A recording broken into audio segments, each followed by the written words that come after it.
What's up? What's up? What's up? How you guys doing? Yes, yes. Another funky version of Funk from the Front Seat on IBM.TV. You guys been hanging out, and it's been a marathon weekend for me. So today's show, I'm gonna tell you right now, it's gonna be hot. I have a beautiful sister on. I'm gonna bring her on in about 50 seconds. And it's funny how things work out because you never know when you need people or whatever. And we're going to chop it up and talk about some things and get us to some healing things, that my beautiful funk sister is into, and it's kind of cool, to have people in your life, whether you just met them or, you've known them for a long time. And, when you ask them for something, they always say yes. So many people say no, but when you find somebody that says yes, yes, I can do that. Yes, it's cool. That's what it's about. And I want to thank her. So right now, coming to the show, Funk Music with Zack, I want to bring her on, Mark. Right now we have Miss Chrissy Key Rollins to the show, and she's going to come on and kick it with us. How you doing, my funk sister, my spiritual friend, and from the past lives of Atlantis? I am doing well. Thank you so much. It's an honor to be here, and I'm excited to see where today's conversation leads us. Yeah, when you asked, I was very honored and excited, and just knew that the right conversation would come forward. So it always does manifest itself right when we need it. So how are you and your family doing? You guys are safe? Everybody good? And we are doing well. Yeah, I enjoyed a little family time last night with the Halloween holiday. Made it a little special for my daughter. And just enjoying our Sunday. Taking it easy today on this rainy Sunday. I woke up and I thought, because I took like a 10-minute nap. I've been up all night. But I woke up and I was like, what time is it? Because I was like, I didn't want to miss it, but I had just laid my head down for a few seconds just because, and I was listening to music. So I really wasn't really sleeping. And when I hear the rain, I was like, okay, this completes it because the cleansing has begun, just like I knew it was gonna today. It started, right? That was the creator's way of saying, okay, you've been through enough, the world been through enough, people like yourself, you're so beautiful and coming on and holistic and doing your thing. And we're going to get into a lot of stuff today. And I thought to myself, all right, well, that's, the universe's way of saying, listen, I got you, just keep doing what you do. Let us take care of the rest. And having you on is special because I always connect my energies with other energies and feed off that, and those energies go out, and we try to always build our immunity system to it, to things that are out there. And what you do, you actually, give a really good perspective that I have not heard in a long time about how to tie all that up. And that's some of the stuff I'm going to chop it up with you today, because a lot of people understand, like even me, I'm learning every day. I can learn from you because I know what I know, but sometimes I just don't know where it is. And I'm an Aries and fire and all this other stuff. So, right. Yeah. You know how it is. And the 2 full moons this month. Whoo, boy, my goodness. I was basically walking through like with 5 different Zacks next to me. We were all doing stuff. I gotta tell you, and it was all good. I saw them. 2 was here, 2 was there. I'm in the middle, and everybody was like, listen, we got to do so much stuff. We got to like that movie Multiplicity back in the day. Yeah. Where the guy turned himself into so many things. So tell me, what do you do?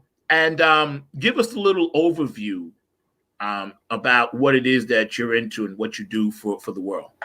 Absolutely. So you've already stirred on so many topics that I can't wait to touch on with you. So I'm a holistic healer. I'm a holistic practitioner, and everything that I do within my personal life, within my business, comes from a holistic perspective. And that, just simply put, is it considers the whole self. It considers the whole system.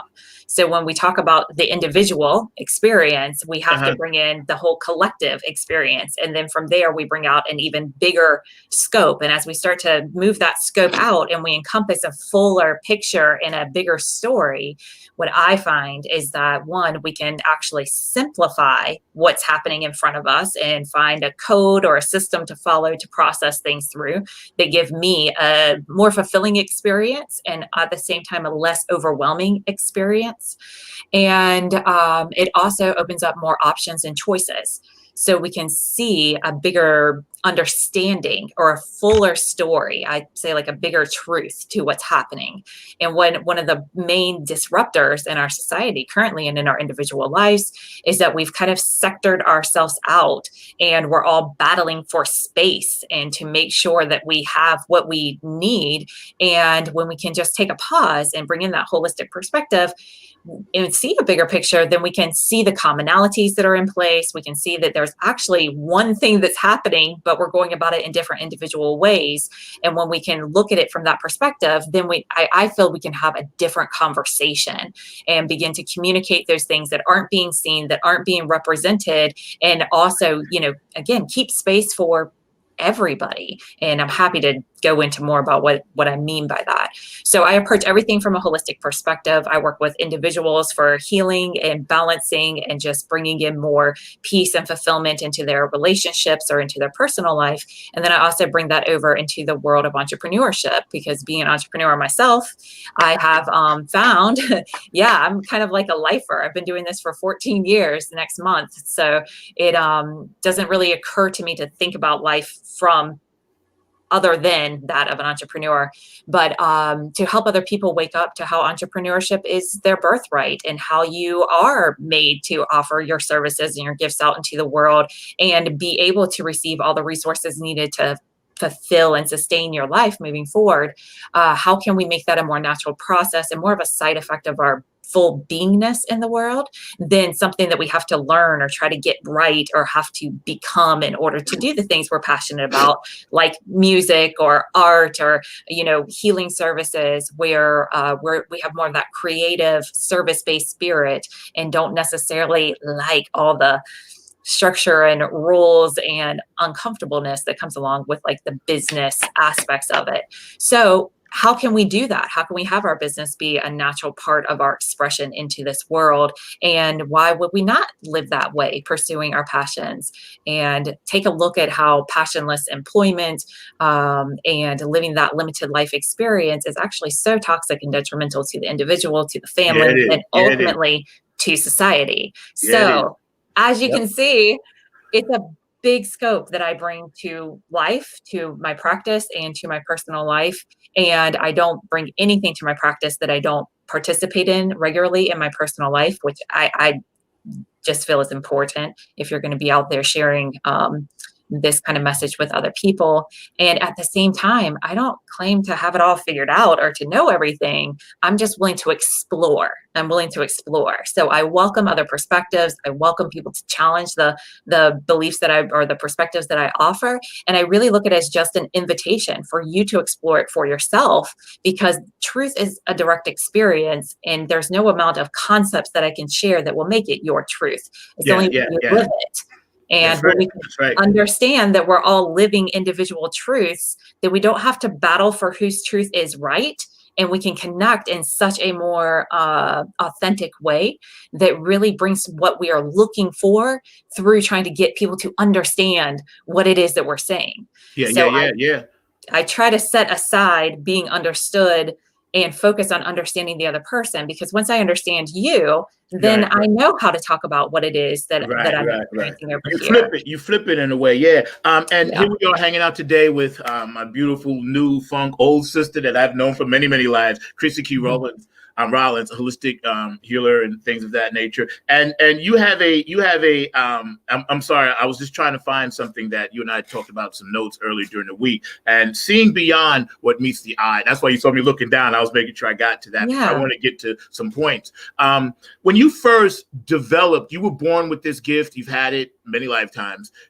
When you first, again, here in this plane, in this dimension, with this energy, first realized that, okay, you know what you're supposed to do. Once it actually clicked, the ones and zeros kicked in, and all the prior information and knowledge you've had from other experiences, spiritual experiences, when it first kicked in for you, and I know I said this when it first really kicked in for me, and I'm a hybrid. I said, "Wow, this planet, this is a very strange place because it's the only place where people get caught up in this." You know what I'm saying? And when I first looked around and realized, and I was like, "Okay, we're not really and I'm looking out the window because I like to talk to nature when I'm talking, so I'm not ignoring you, right? I look and I'm looking because I need inspiration. I'm looking at nature and I'm like, this is such a beautiful planet with so many beautiful things, but such horrible dreams. And when you first realized it, what age did you say, okay, this thing is so powerful in me, I just got to go with it, and I'm going to do what it is I need to do, no matter how hard it is, because what you do is really hard. You're taking on everything. I know because I'm an empath and I get it. You know, you can see my tattooed third eyes and all, you know, I get it. So what age did it really hit you? Because it hit me early on. Yeah. So it's interesting because I talk about like my journey. There's a point where, first of all, I think we're all always on our journey, and it's just a matter of coming into awareness around it. So mine really came in levels and layers, and I think it's still coming in levels and layers. But the more that I understand it, and the more that I trust myself, and the more that I trust this universe, and I can define it for my human mind to understand it in a way that it's okay for me to relax into, and not to get caught up in what things appear or seem to look like here in this 3D physical experience. Then it definitely started to take on a totally different level. I would say that it was in my mid-20s that I started to realize, like, wow, I kind of get some of these concepts, like it's common sense and no-brainers, but then I see people that are, decades ahead of me that just don't seem to be clicking in these ways. And then when I hit this magical precipice of taking care. I love it. Yes. So I hit this magical precipice just kind of by, what do they say, dumb luck, just by circumstance, it seemed, where I started to tend to my body and pay attention to what I was physically putting into my body at the same time that I was paying attention to my mind and what I was putting there. Yep. And I literally just 100% did not know that anything would come of this thought. But I had the thought, what if I believe that everything is perfect, has its reason, has a divine timing unfolding, even the bad stuff leads to something good eventually, or has a bigger meaning. If there's a divine perfection that's happening in this world, and I believe that, and at the time I did, and to this day I still do, then I must be part of that perfection too. I must have a purpose. I must be necessary. I don't know what my necessariness is. I don't know what makes me a necessity here. And I don't know what my purpose is. And I don't know what my thing is, but I must have it if I believe that that's what's happening here. And in that moment, which I happened to be going through a nutritional cleanse at the time, so anybody who knows anything about cleansing and nutrition and how it affects the body, you just really make yourself a much clearer vessel when you can clear out the toxins and the sugars and all that stuff that builds up inside of us. I'm a big believer in that. So I was doing that unaware of anything that would come on the other side of it. And I had that thought, what if I have a perfection and a purpose too? What if I'm here for a reason? And within 24 hours of having that thought, it just started to come. Insights, awareness, thoughts, ideas, this flow started to happen it caught my attention and I could pay attention to it.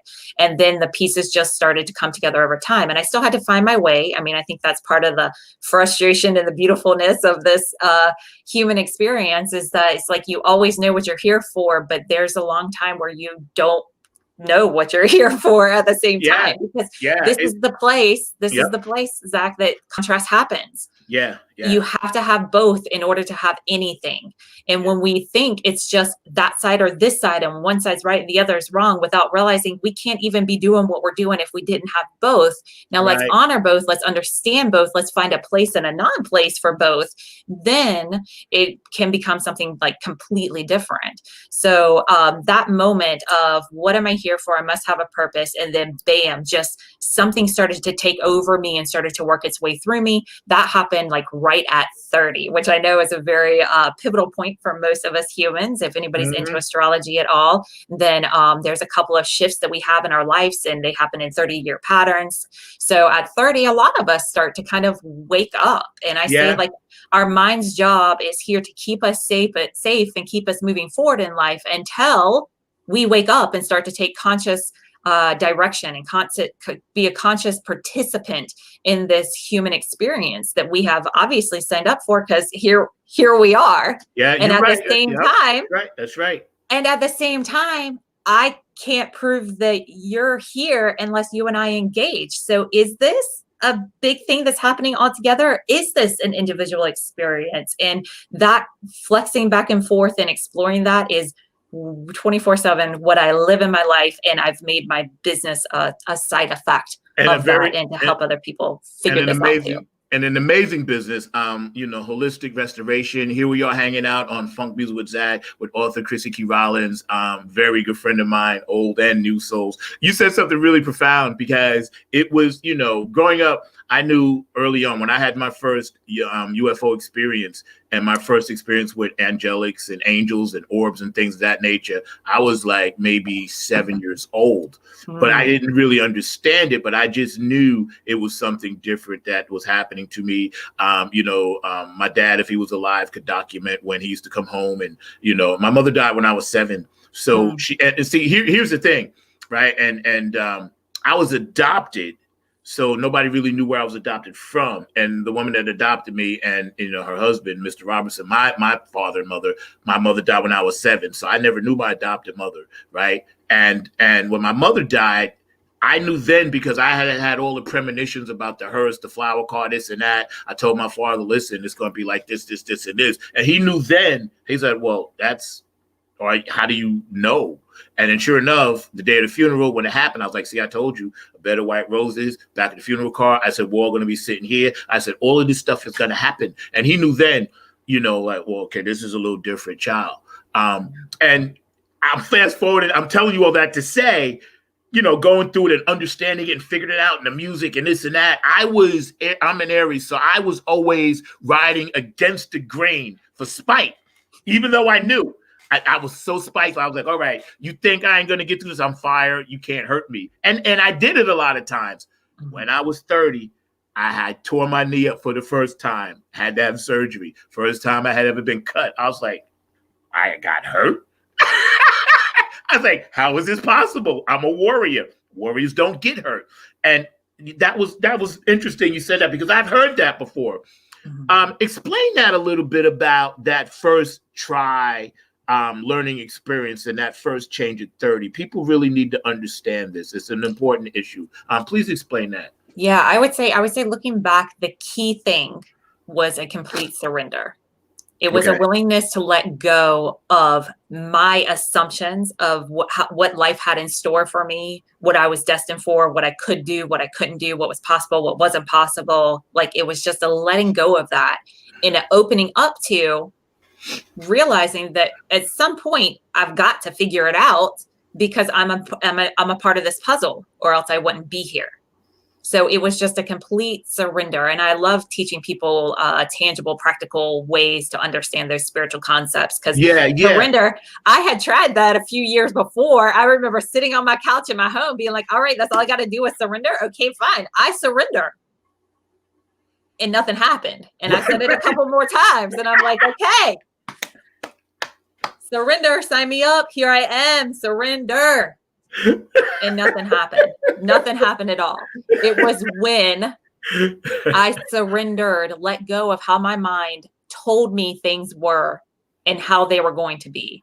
And now I do my best to look at what my mind's telling me and decide if I need to set it to the side, or if it's something that really lines up with the core center of my beliefs. And I think that there must be a purge that starts to happen when you hit that point in your life where all this stuff that is incongruent in your life with your belief system, it starts to agitate you and bubble to the surface and starts to get your attention. And you can't, I mean, you can try. I've known lots of people who have tried to just ignore it, neglect it, keep their head down, keep moving forward, staying on their course, going to get to that thing that they believe or they've been sold or told is going to be on the other side.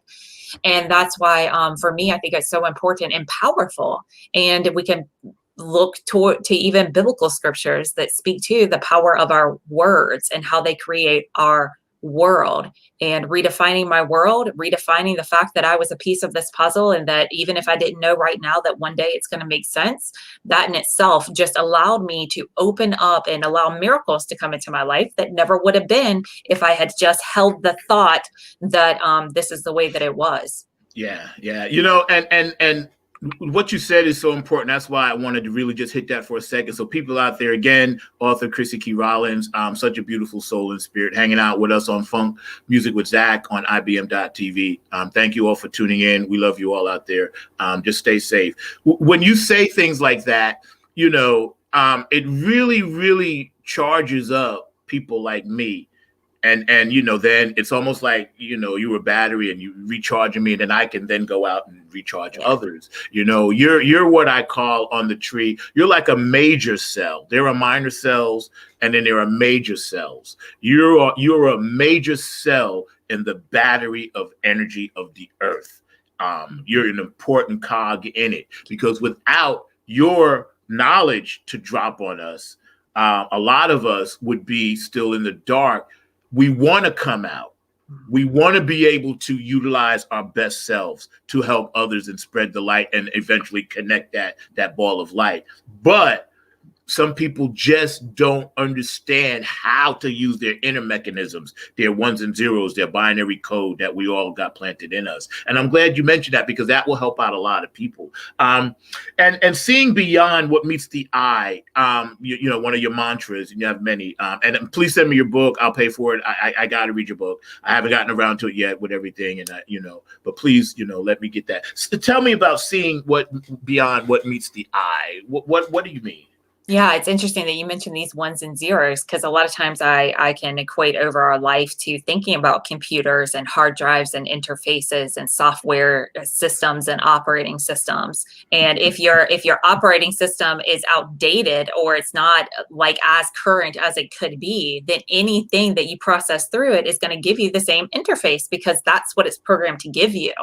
Amen. So if and if you're just getting mad at what the interface is and you're not understanding, no, you can change the ones and zeros behind it. You just need to update some things to get everything communicating more clearly. Yes. Then you will change that projection that comes out into the world. You will change how you interface with it and how you what your limitations are with it, or how you can move beyond it. So I like to just simplify everything. That's like, I love that. That was beautiful.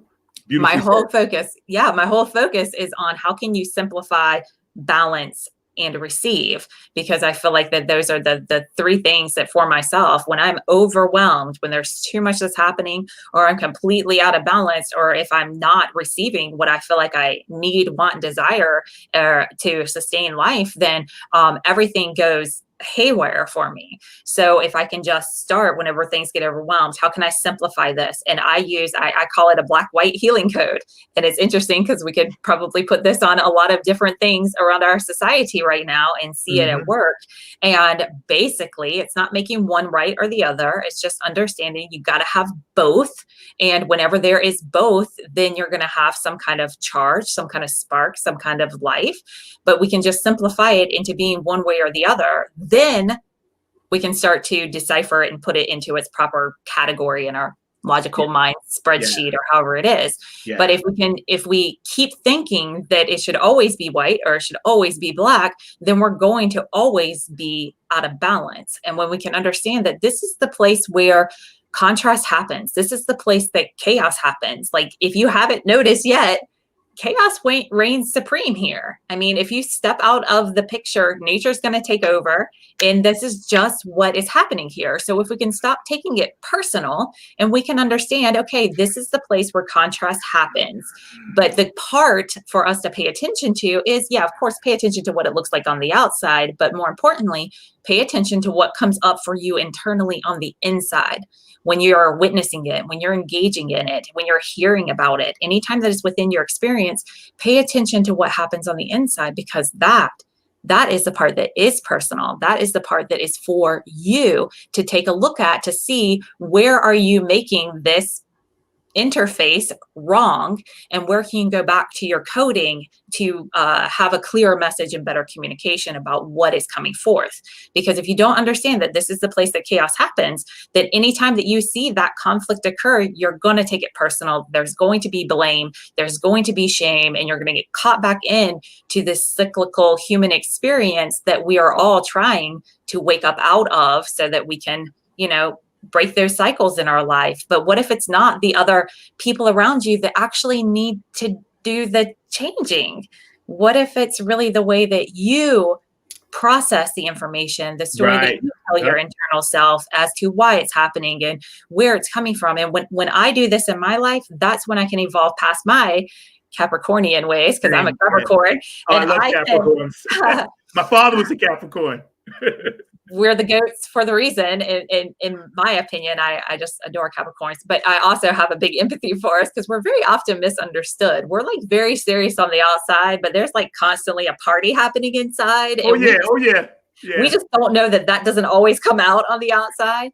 But when I open up to this perspective, it's very humbling in a beautiful way that allows me to evolve beyond how I'm used to defending myself and living fear-based and protecting myself. And I use these words, we think of like the big stuff. I'm talking about the real subtle stuff that we do that I do to like kind of sneak back into a little safe nook in my life that keeps me not where I want to be, but knowing what I'm going to get and knowing that I can make it through it again. But as I start to wake up to these things, and as you embrace this and try it out for yourself, you begin to evolve the way that you present yourself. And this goes beyond people pleasing. This goes beyond being politically correct. This goes beyond being on some kind of moral high ground. For me, this is where it gets really personal. And I focus on being the best representative of the one that I have inside me that I can. Yeah, and I know that the one that I have inside me is so well-intended. She has a huge heart. She's amazing. She's funny. She's all those things that we know ourselves to be. Then I want to make sure that that's being represented at all times. And I want to do my best to let go of my defensiveness for defending myself anytime that I am out of integrity, because that's really what it comes down to is how much in integrity are you, and how accurately are you representing the character that you know yourself to be, and to allow the other people's actions to not define what level of integrity you're going to bring to the table. And we don't have a lot of examples of that in our society, but I think that we could benefit from having more of them. Yeah, that's right. You know what's interesting, right? And we're talking about this thing, and we're hanging out today with author Chrissy Key Rollins, an amazing holistic restorationist, and all the great things she does in life. The Orion's belt, those 3 stars, right? And then you have the 3 pyramids in Egypt, all aligned together. You know what I mean? And then if you look at a circuitry board, you'll see the big little square if you take one inside. They're all aligned for a reason. This is one of the only or few planets I've actually lives experienced that people here, they don't listen to the indigenous. They don't pay attention to the signs which are all around us. And the more this planet has evolved, the less and less some of the major powers that be want to get away from what's written on the walls. I tell people, listen, paper can be destroyed, this and that, but if something's written in stone, that was for a reason. They wanted us to understand, hey, this is how we're documented. This is our Facebook. This is our communication. This is our camera. You pay attention to this, because these things are very important, that we're scribbling here on the wall, that we're building monuments to, that we're leaving you things, Stonehenge and all of these things. We're leaving this stuff here for you for a reason, because it's in your innate nature to understand it. But everything you've been fed, taught, spoon-fed, looped is taking education out of you. And this is the most important thing I tell people. And I'm a ufologist. People know that. Everybody knows that about me. But I don't tell them to be that. I just tell them, look at what we perceive another race of people to be, and then look at what they show a fetus in the womb as. I said, so that's for a reason. I said, because, and you're a woman, you give birth, you give life, you know, the planet itself is breathing and is alive. And we take we make ill of our own demise in a way, because we see it, but that code in some, like we're talking about, is really not kicking in. Sometimes, see, I'm the warrior. I want to, like, hey, come on, look, it's right there. Hear it, feel it, vibrate with it, understand it, breathe it, taste it, hug a tree. It's right. It's telling you, listen, get your crap together, because I'm getting ready to spit everybody off. Now, let's fast forward a little bit. Evolving communication for the new world order that, ironically, 2020 is going to usher in, whether people want to hear it or not. It's already happening. This is it, y'all. You heard her. She's on off. She's telling you. We're telling you. This is it. Tell me about our mission now that it's gotten even twice as hard. Yeah. So it goes right along with what you're saying. See, what we fail to realize in the collective human consciousness is that we are living the future right now, and at the same time, we're living the past. So we are already in the place energetically that we are moving to, and what we are living, that we are calling the present moment, is the past playing itself out so that we can get physically to where we already are energetically. Got that? Yep. So if you are reacting to what meets the eye, you are actually shadow boxing. You're battling old ghosts. You're battling yourself, because you're falling into your default coding and programming as to what this character display on the outside means. And it's only when, and only those who choose to define the world before them as the past on its way out, and allow themselves to step into that future now, as we're living out the past in the now. See how it gets tricky when you get all human and timeliney about things. So what is going to experience? We've already been experiencing. You take your time to reflect. I'm sure you're going to come up with hundreds of ways that you've experienced this so far in 2020. Some of us are going to realize this and take this step into the future collectively, and some of us are not, and they're going to continue their old ways of seeing and being and battling things in life. And we're going to, and already have, kind of divided into two worlds. It's going to be interesting to see where we're going. Right. But in order to get to where it is that you're fighting and protesting and taking a stand for and using your voice for and showing up for and, doing all the things for, to get there, you're going to have to take this as an inside job. You're going to have to give up your patterns of trying to convince other people and continue to validate your own ego and your own self by getting that outward collective approval.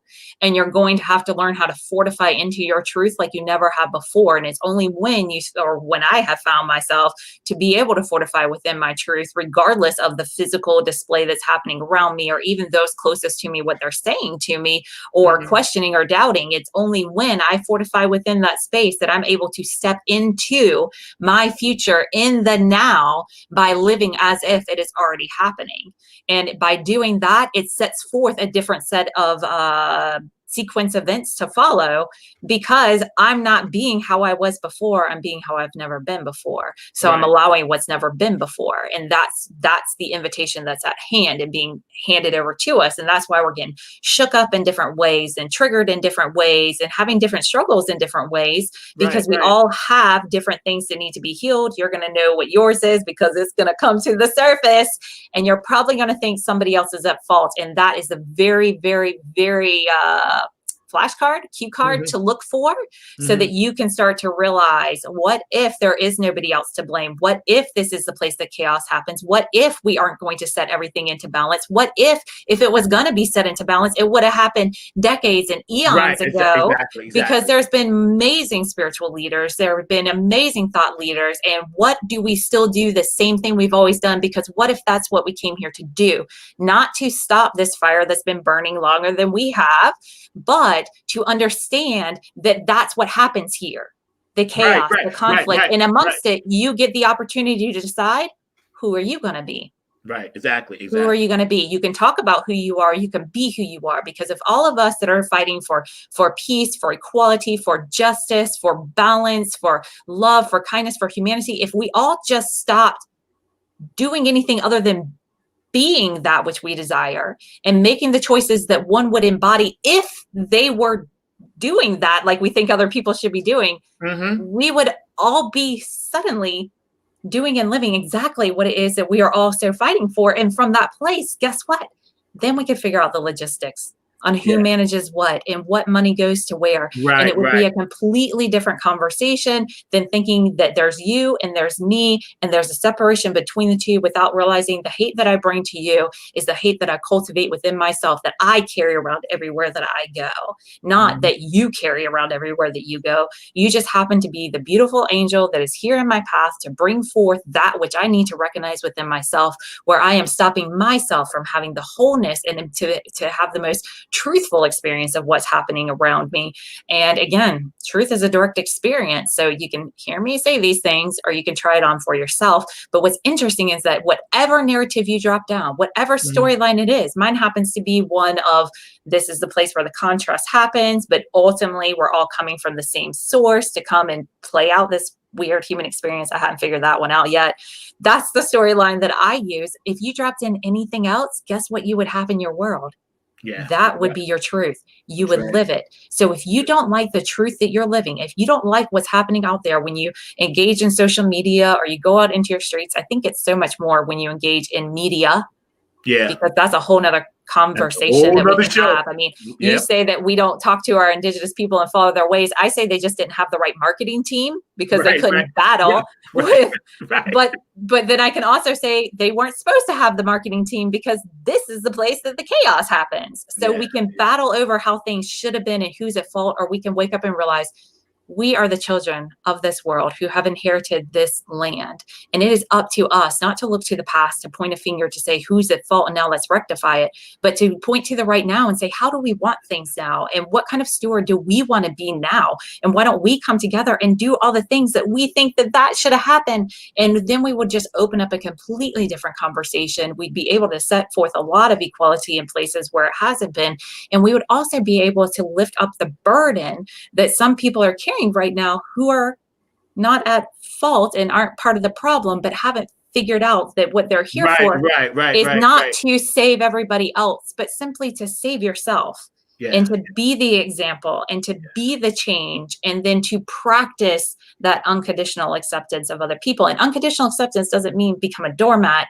It means accept the fact that people are only playing out the limited narrative story that they're living by, and it has nothing to do with you. You just happen to be the character that popped up in their path to help them with their next phase of healing. And when we can go into life that way, or when I go into life that way, it allows every interaction that I come across to be a healing experience for me, and or simultaneously a healing experience for the other person. And we don't even have to talk about how there's any healing going on. It just Yeah. happens. It just happens, yeah. Yeah. You know, getting back to what you mentioned before about people understanding what their purpose is and they're trying to break out of it. Mhm. Here in 2020, we've seen how just that the worrying about so many things have caused a lot of people to be aware, and some people are stepping out of their comfort zone to try to understand their place and their mission. Yeah. But again, this planet being the place that has always been like this, from what I'm told.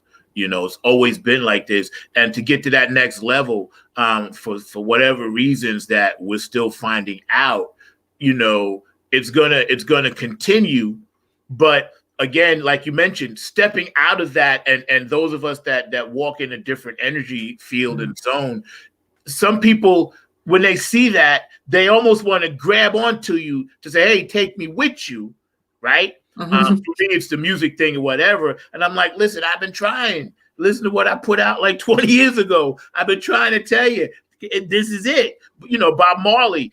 You mentioned all the people, the spiritual leaders, and the Martin Luther Kings of the world, and the Baldwins of the world, and Malcolm X's of the world, and Harriet Tubman. How does this little tiny woman become this amazing great thing? And Gandhi, and Buddha. I could go on and on. Jesus is it's been there. It's in India, people they check out the Bharata and stuff like that, and I've read a little bit about that as well. And there's been so many opportunities for nations to say, listen, let's join hands. There's an old thing, and it's kind of a joke, but it's not a joke. It's more like a saying, a fable kind of thing, where two people, they're on their way and they finally get to paradise, and there's two doors, and the usher at the door says, listen, you could go, and there's a huge banquet table as long as the universe, and there are people in there, and there's a giant, as long as the table, spoon and a fork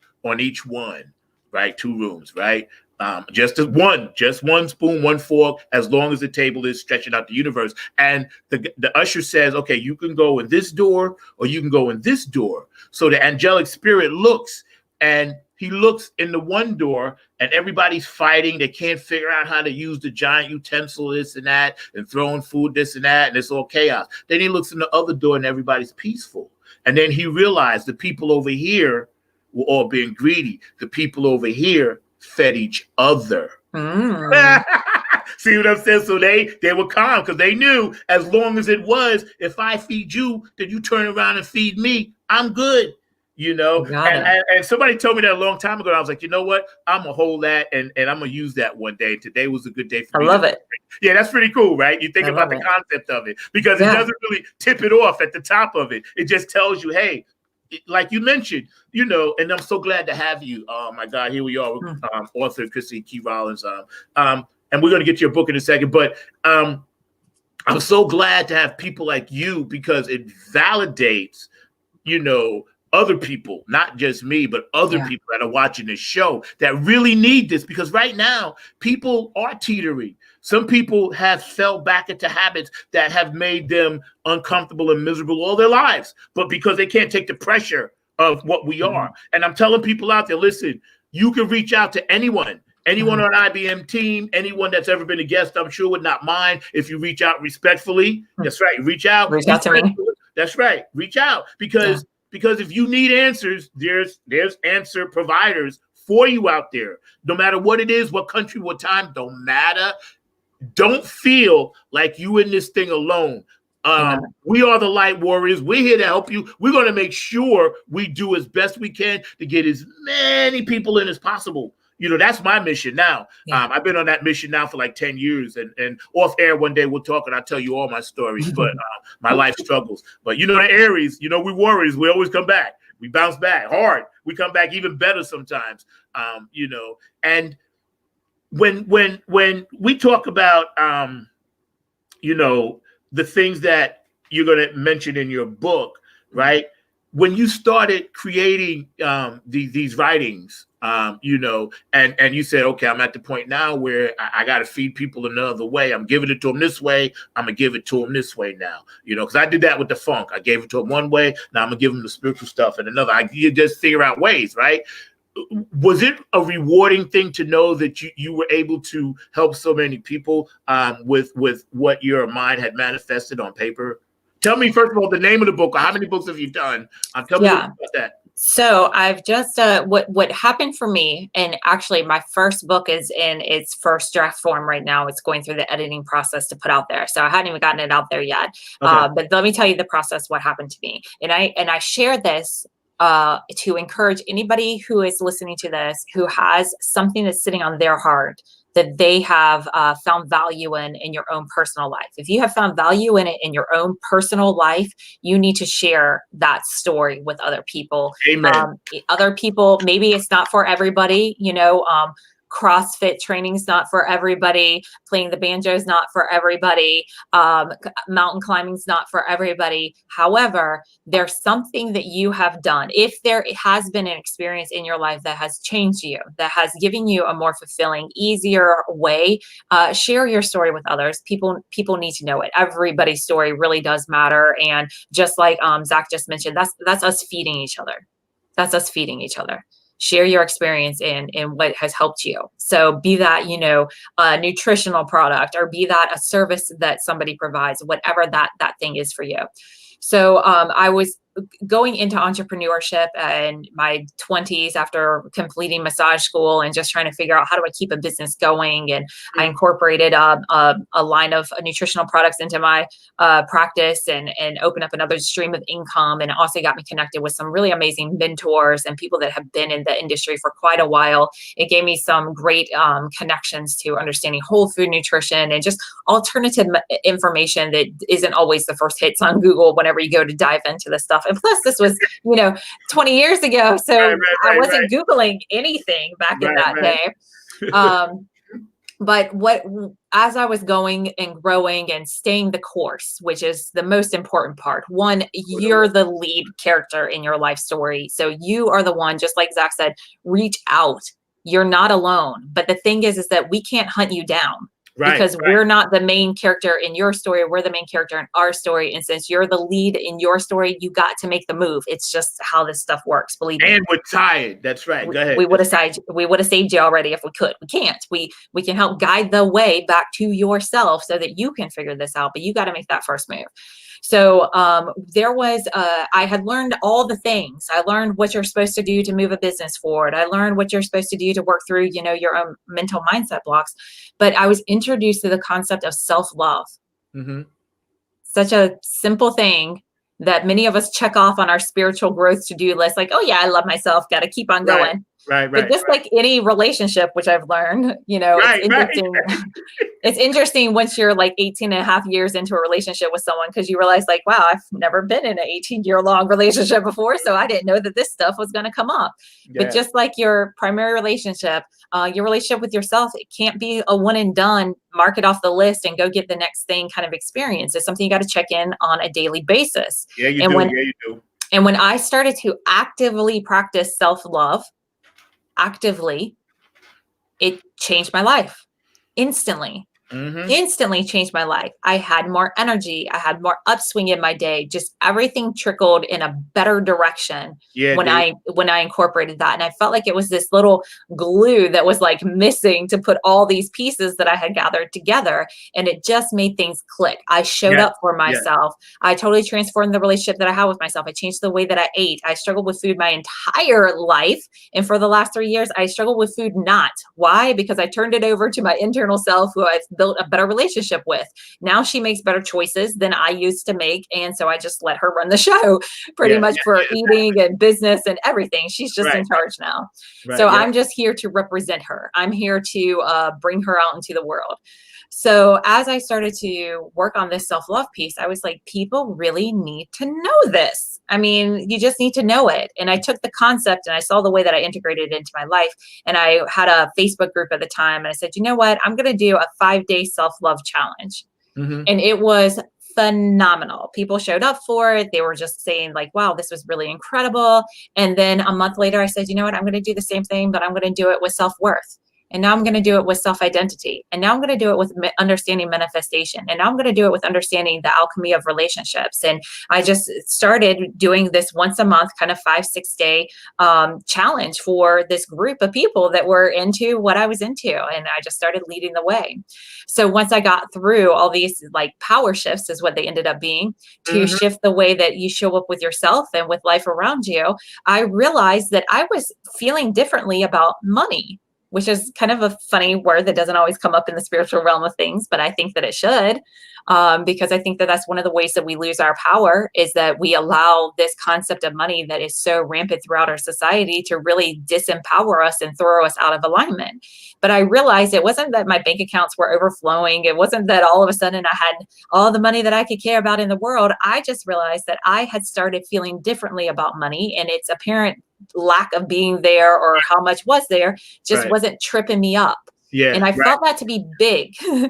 because for every single day of my entrepreneurial, like first 7, 8, 9 years of the journey, every single day, I was like, okay, I guess this is the last day because I'm not going to make it through the day. And I would psych myself out financially.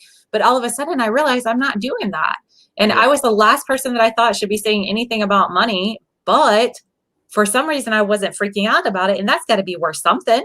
Yeah, it is. How That's about right. just money, peace of mind and money confidence? And all of a sudden, if I saw a dollar sign, I wasn't cringing. Or if I went to the mailbox, I wasn't scared to look inside. Like it just changed. And I was like, what is this? Yeah. And so I put out a 21-day money power shift. And I shared a completely different approach with money. I had like 80 people that signed up to go through those beta programs when I was first putting them out. And I could tell it was a topic that people were really hungry for and needing, and that I just had this ability to show it in a different way. Mm-hmm. And I ended up doing the same thing with my body. When I shifted, I lost over 60 pounds within a year without dieting, without exercising, without restricting myself. In fact, I just lifted all the limits and everything just fell into place. So at the end of the year, when I lost the weight and it was staying off and I'd never had any kind of experience like this before, I was like, well, what is that? It's not a diet and exercise book because that's not what I did. That's right. That's right. It's the energy behind it. I redefined my relationship with food. I expanded my understanding of what digestion is and what consumption is, and it just totally changed the way that I dealt with myself, my body, and food. And I could just see it being this way that is used to keep us in this sleep-like coma in order to keep us unaware of all of our greatness. And as I started to like really clear that out, not to lose weight or look good, but instead to honor myself, like that was powerful stuff. And it still is changing my life to this day. So alcohol's made its way out of my life. I don't even think about it. I don't even understand why people do it anymore. You know, sugar's not in my life anymore because I just find it to be such a depressant, and it messes with my emotions so much. And I'm sorry, I got big stuff to do. Not that I show up big every single day, but I want to feel good every day. I don't want to be struggling to want to get out of bed or, you know, do a live stream or whatever it is that I got for the day. So I found that I had this way of bringing a different approach, and I brought it over into the business world. I redefined leadership and put out a course on leadership. I did the same thing with marketing and how do you figure out your message and how do you shift the money mindset so that you could be the direct receiver, and how can you have conversations that lead to people investing in what you have to offer without you having to do a traditional sales pitch, and how do you present those offers so it really reflects the value that you bring into the table. And I just found I had all these steps inside of me to share with other people. And after bringing all that out for like that was probably over the course of like 3-4 years, I brought forth an empathic healers course, because somewhere along the lines, you know, you said that you were aware of your connection at the age of 7, and it may have to do with, you know, the experience that you had up to that point, for sure. Where I didn't have that. I didn't have some profound, like, wow, I've been talking to angels since I was a child. I didn't have that experience. But when I started to really understand what being an empath was, and understanding how the mind works, and understanding how my mind works differently than other people's, I was like, well, dang, people aren't all thinking this way. And I could start to, again, redefine what was going through my mind. It allowed me to realize I'm seeing the past, present, and future all at one time. And I have this way of reading people's energy and tapping into the energy that's behind people. And that's very empathic. So I put out an empathic healers course. So anybody who is looking for certification around becoming an empathic healer, or just better understanding what it means to be an empathic healer. And even if you're not looking to become a healer, even if you want to keep your job as an insurance salesman, or, you know, whatever industry you're drawn to, this will help you to understand why other people's actions and words impact you the way that they do, how you can maintain your energy, take more responsibility for it, and just allow yourself to not be as susceptible to energy drains, and leverage your confidence and your fortify your foundation more as a sensitive individual. So I have all these courses. So now I've had for years, people are like, where's your book? Where's your book? And I was thinking to myself, I got to put all this into a book because there's so much to share. And then just over the last couple of months, I said to myself, why don't I take my own advice and let this be simple, and just take one of your courses, take the reflection questions that you use throughout that course, and write a book based around that. And so I grabbed my 21-day money power shift. I took out the 22 self-reflection questions that I have throughout that course, and I just wrote a setup for each of those. And what I'm crafting is a guided journal that will allow you to gain insights and awareness shifts in very bite-sized, easy to sink your teeth into, easy to take right back over into your life and start to practice in ways in a presentation. And then plus also for you that love to journal out there, have the space to do that journal and to do that reflection. It's going to be very just small, easy, no excuses not to shift more greatly into your abundance. And that's what it's focused on. So if you're somebody who's into the law of attraction, but you're like, why am I still having money struggles? You're going to want to read this book. If you're drawn to this idea of growing your abundance and manifesting, but you seem to just keep tripping over something that's in your way, you're going to want to read this book because it's going to be so simple. And even if you're brand new to the conversation, you're going to want to read this book. Well, I tell you what, introduce it. Go ahead. No, guys. I was just gonna say, I tell you what, when you write your next book, I'll be more than happy to volunteer myself to be a part of your book and tell you some interesting stuff. You can count on me. You know, I love, anything, because I know I have some things that you might be interested in. I love that. But I just wanted to touch base, and what you just said, and again, we're hanging out with Christy Key Rollins. She's an author, holistic restoration.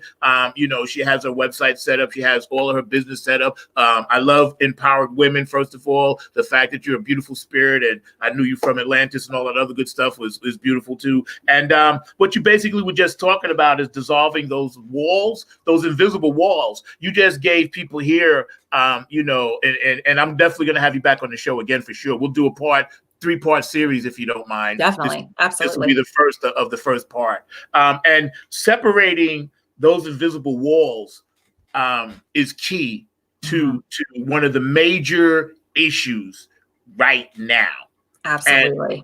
And because we're in the now, and even though we're in the past, because off air, it was funny, right? When we first came on, we were joking around. I said, listen, I got the 5 Zacks. You just said that because you said what I was feeling, because I didn't know how to explain it to you. I just said, listen, they're there. But when you find, okay, this person can do this and this person can do that within yourself, because we date ourselves more than we're willing to marry ourselves. And sometimes when you date on yourself, you be like, all right, I'm gonna go out and cheat because I don't want to be there and have you telling me all of this stuff. So leave me alone, and I'm gonna jump into the other Zack, and we're gonna hit the club. We're gonna bounce. You know what I'm saying? And then you come back, and then you're still waiting for you. The door is unlocked. You come in, and you get comfortable with your old self, and then it wakes you up. Well,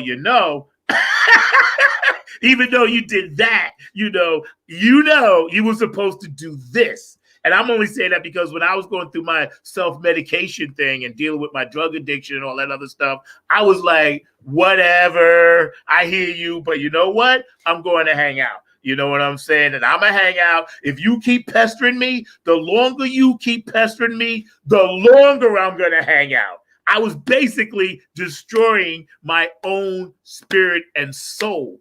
And the gracious thing about the living experience, it gives you a chance every single second. That's why when I got into Buddhism and I learned every breath is a lifetime, it gives you a chance over and over and over and over again to come back to that. And my dad was a minister. I grew up in the church, so a lot of that was rebellion. A lot of it was my mother dying early, depression, whatever. Back then, they didn't really talk to kids too much. They just said, hey, you're on your own, And when you leave that self, that's the one that's like, hey, let's go down this road, is better. It may not be as exciting, but it's going to be better in the long run. And then you be like, nah, I see the glitz, the glamour. I hear the music pumping. I got to get over there. And yourself is like, well, you could still do that over here, but you just don't need to be on the edge of the cliff all the time, because you can't walk the edge of the cliff all the time. Sooner or later, you're going to fall off.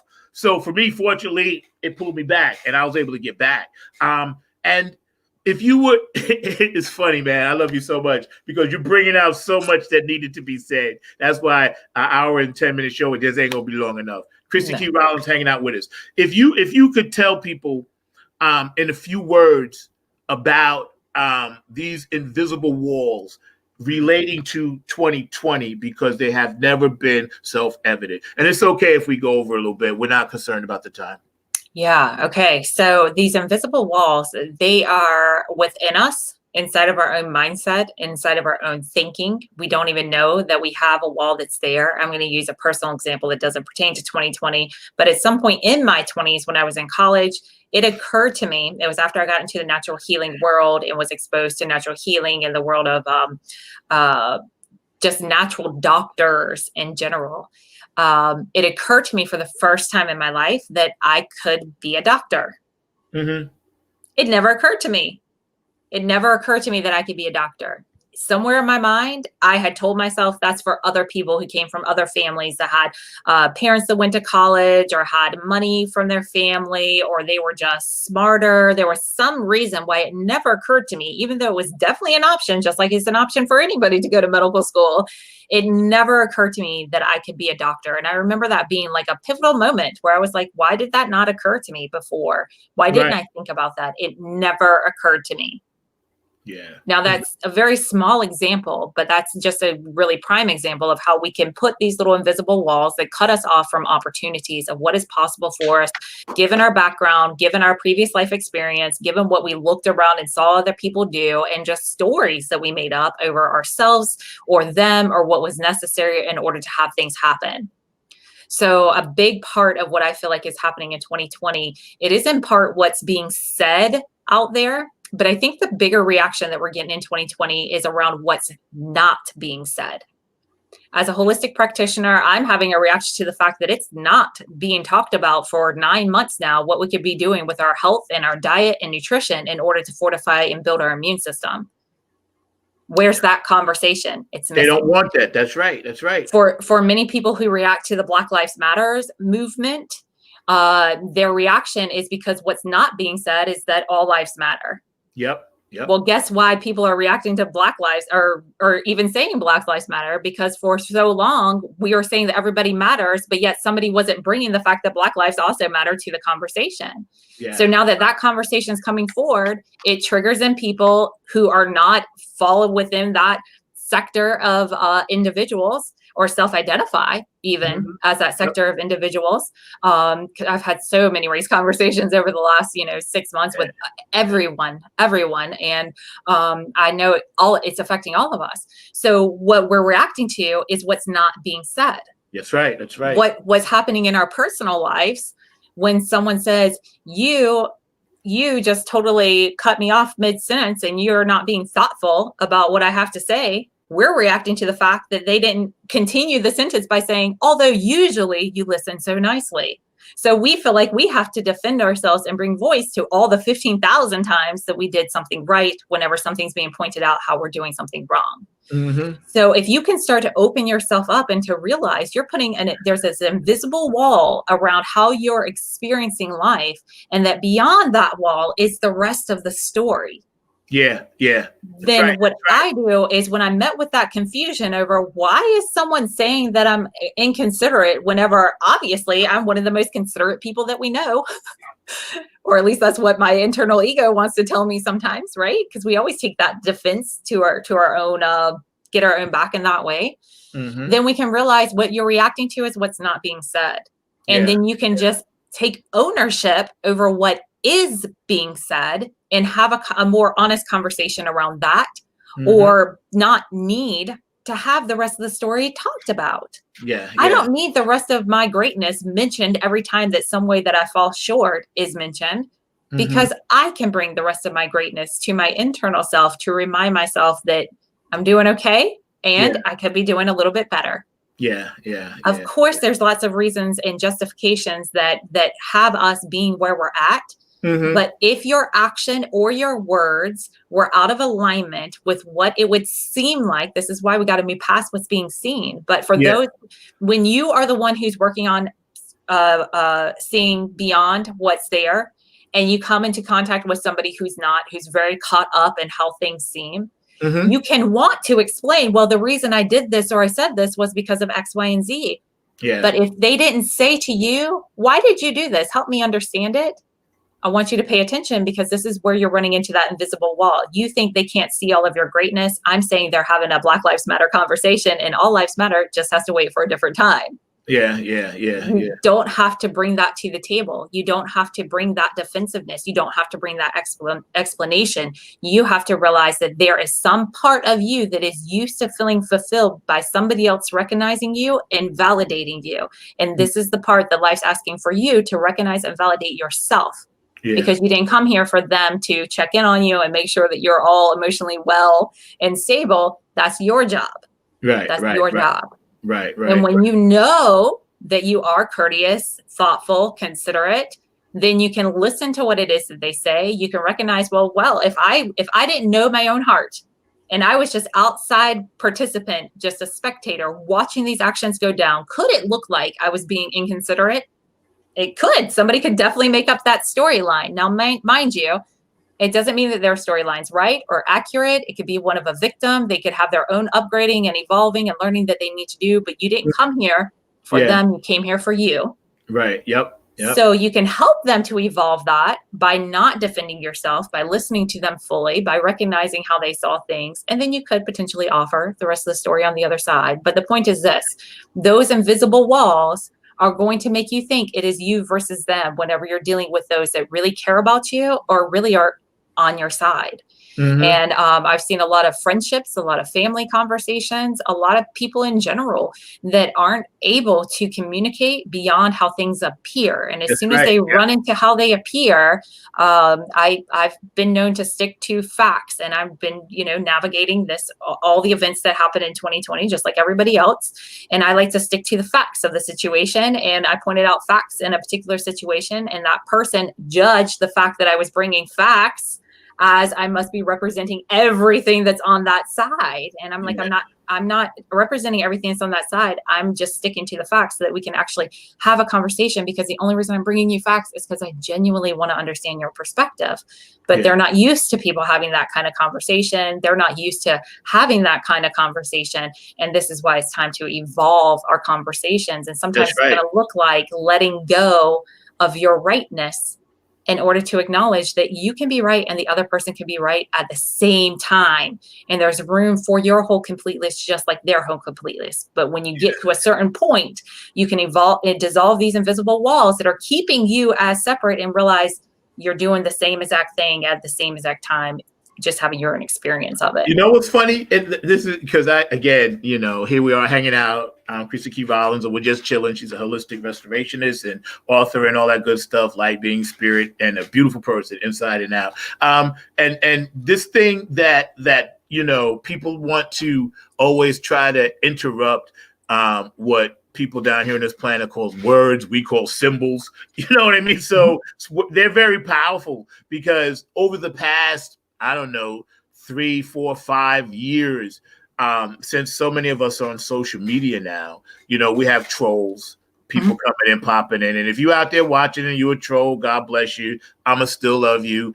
It's your thing. It's you that got the problem. It ain't me. It ain't my guest. It ain't nobody. And people will always try to do that because the dark always wants to interrupt the light. Because the dark hates the light. If you're in the dark, the first thing you do is like, I got to get to some light. People that are in the dark and live in the dark and have those dark spirits and have that dark energy will never, ever prevail, only because they're their own worst enemy.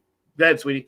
And I'll also say, too, that there's also a validity that they bring to the table that's been denied to them for a very long time.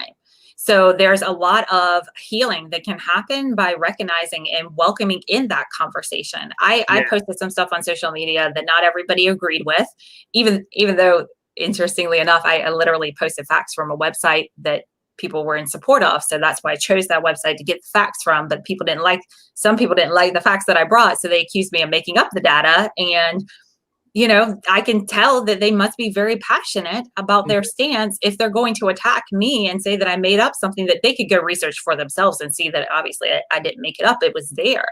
Mm-hmm. So if I thought that I had to get into a fight or in the arena with this person to say, oh, there's facts there, you can go look them up yourself, without recognizing the fact that only somebody who really cares would dare to disrupt somebody else's world in order to say something, then I want to know what you're passionate about and what your concerns are about, because chances are we're probably saying the same thing, or some word that I chose, that symbol that I chose to represent the vibe and the energy that I'm deciphering through my being, it's one that doesn't align up, or that you have a different definition around. Like, especially when I talk about love, self-love, unconditional love, people have preconceived notions of what they are, just like I have my own notions of what they are. But only through having further conversation can we find what words or what symbols are really best to represent what we're talking about. Yep, that's right. That's I right. had another disruption that happened, a comment that I made about how I thought that I feel that everybody is seeking peace of mind. I had a gentleman that took offense to it and said that it was a racial comment that I had made, because he said that people of color have been used, and especially indigenous people, that it has been used to say, oh, just give them peace of mind and then do whatever. Like, they don't want peace of mind. That's not what they want. And I said, oh, well, thank you for sharing that with me, because I was unaware that that was something that was leveraged, or that you feel that was leveraged. And what is it that you're seeking if it's not peace of mind? And he came back and he said, fulfillment. I said, ooh, thank you. You gave me a better word, because the peace of mind that I'm talking about fulfillment. Fulfillment's a much more accurate Different word. symbol, different symbol. Yep. And had I just reacted to the fact that he said that I was making a racist comment and I was to just block him, or, go on the defense without exploring that further, then I wouldn't have learned something. We're still Facebook friends to this day. Thank you. Because I haven't kept all of my Facebook friends, but I'm willing to have these conversations. So even the trolls that come around, first of all, I see you and I love you, and I welcome it, in the sense of, if there was somewhere that I was uncertain about myself, I'm okay with that coming forward, because I'm all about fortifying myself.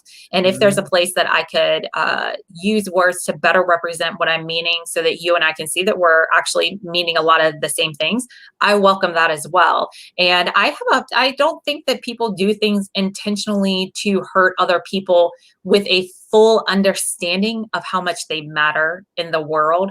I think even though that you're doing something that's inflicting some kind of disruption on somebody's life, I think that when you really understand to the core essence of how much you matter, you may not choose to do that. And then the other place that I get to with it is that this is the place that the chaos happens. So we can't have both. So every disruption is just an opportunity to see, do you need to further fortify within yourself?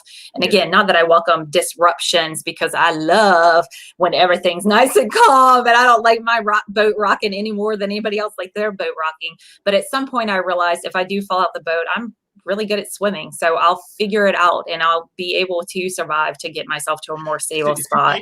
I'm not of the cancel culture and the block negative people and cut them out your life. I'm not of that. I'm of the next step. Let's look at what's coming up, because I don't think any of us are toxic, and I think that you cutting off your love or your ability to receive from another is just as toxic. And I also think you have to choose who you choose to expose yourself around too. So there's discernment and all of that. Well, yeah, what I was going to add to that is, like, because when you get back to, like, so, the toxic thing and some people, but there are some beings down here who are always going to disrupt. They're always going to disrupt, only because that's what they do. Now, the thing that as a black man and brown skinned person, or maybe you as a woman, have to experience is that the level of things that have happened because of the past history of this planet, and because, especially here in America, the level of angst. When the gentleman made that statement, I totally understand his point, because saying that, okay, well, just stay, that's almost like saying stay in your place, whatever. It triggers the ones and zeros, and automatically computer checks out as a thing, slavery, right? Which I agree with, because I would never, there's been things that I've told people, I was like, I checked them. I was like, listen, I got to check you, because just be careful of, again, down here on this planet, symbols, y'all call them words, not you, but they call them words, we call them symbols. It's like what you said right there is not necessarily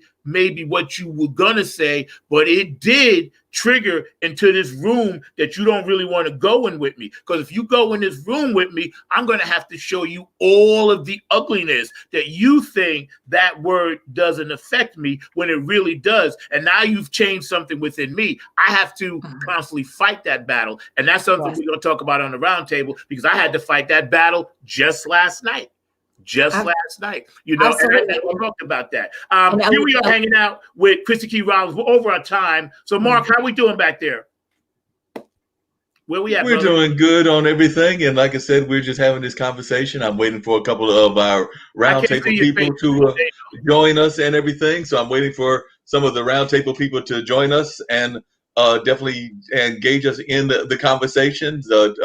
I'm waiting for them to come in, but we can definitely have more of the conversation and everything. So we can definitely have that going. Yeah, I'm gonna close this out in a second. I want to thank all our guests. Chrissy Key Rollins, if you could hang out for a few minutes on our roundtable, I'd love to have you. I love your opinions and your light. For everybody out there watching, thank you. Funk Music with Zack. We didn't really do any music stuff today. I've done that for a long time, since May, and I'm blessed to be here and have this platform. But because of where we are and because of this week, and we all know what it means, I felt it was very important to come in and cleanse my show. So that's what this is. And I kind of, hope people really understand bringing light spirits on to spread peace and love from time to time is definitely an energetic movement that even social media and shows need, because we're all connected no matter what. And Chrissy Key Rollins does that in a major way for the world. She's a beautiful spirit with keen insight into what happening and how she can help you.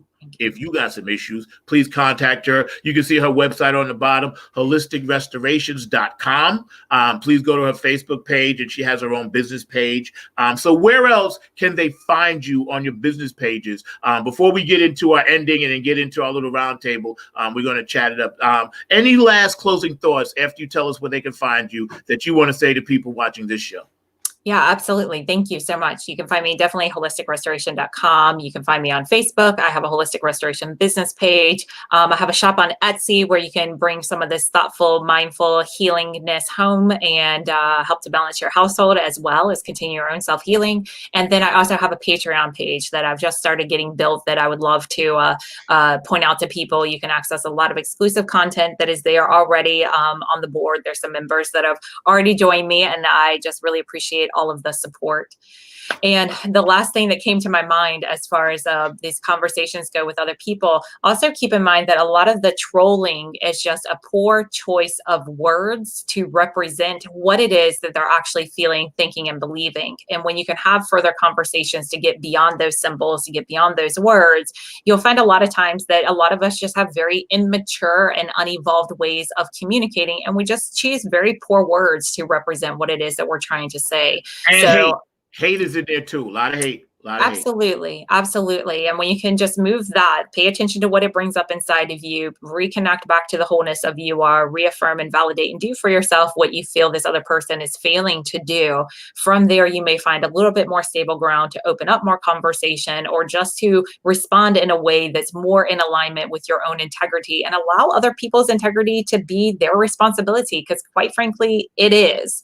It's their responsibility. That doesn't mean that you don't speak up. It just means once you speak up, if they choose to continue, that's their choice. And most people I have found, when I recognize the fact that what their words or actions, that it's not lining up to the integrity that I know that they have, 100% of the time, they choose to step into integrity, and they choose a more authentic way to communicate after that point.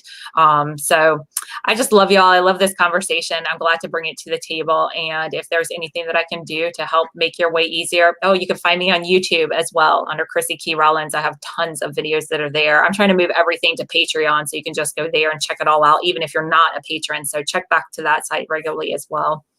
Thank you. Amazing. Again, you've been amazing, and thank you. Mark, close us out with that theme, please. And we're going to jump into the roundtable. I have to grab a water because I'm completely dehydrated. I was up all night working on some stuff, and after what happened, and just the adrenaline. So we're gonna close out. Thank you guys for hanging out with us today on Funk Music with Zack on IBM.TV. Thank you. Definitely want to thank the Dollar Store and Chrissy Key Rollins and Lynn Shepard, keeping us supported, and any sponsors that are out there. We love you guys, so appreciate it. And if my daughters are watching, hi Kayla, hi Maya, I love you. So Mark, close us out with that theme, please, sir, and then bring us back for the round table. I'm going to grab a water because I definitely need one, because the next conversation, we going out in the ocean. So, we're going. So if you got to grab something, Chrissy, grab it, because believe me, we're going to be far, far away from land. Sounds great. Sounds great. I'm looking forward to it. Thanks y'all so much. I really appreciate this opportunity.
Hello, we are back.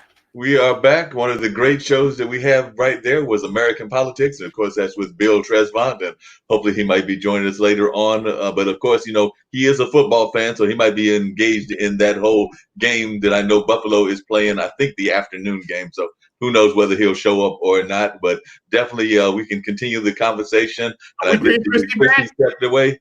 Chrissy stepped away for a second, but she is got her camera on, so hopefully she will pop back in and we'll engage her in the conversation as well. But definitely, I was also hoping that Zack Hawkins, who is a local representative and told me that he might be able to pop in, that he will show up and all of that. But we're just going to play it by ear and see how it goes, because I know you've got a lot to talk about. And of course, we do know that there's a very important election going on as well. So definitely that will play into the conversation that I know that you want to get into and everything, because that election is only 2 days from today. So today is Sunday, and the big election is on the 3rd. I mean, on the 3rd of November, which is Tuesday, is when we should know whether we've got a new occupant. Of course, we might not know till the 4th or the 5th or the 6th, depending on how things go with all of these various voter suppression tactics that are also being going on. And of course, there are a number of court cases revolving around that. So it'll be interesting to find out when we find a winner. I know that I want the person that I'm rooting for,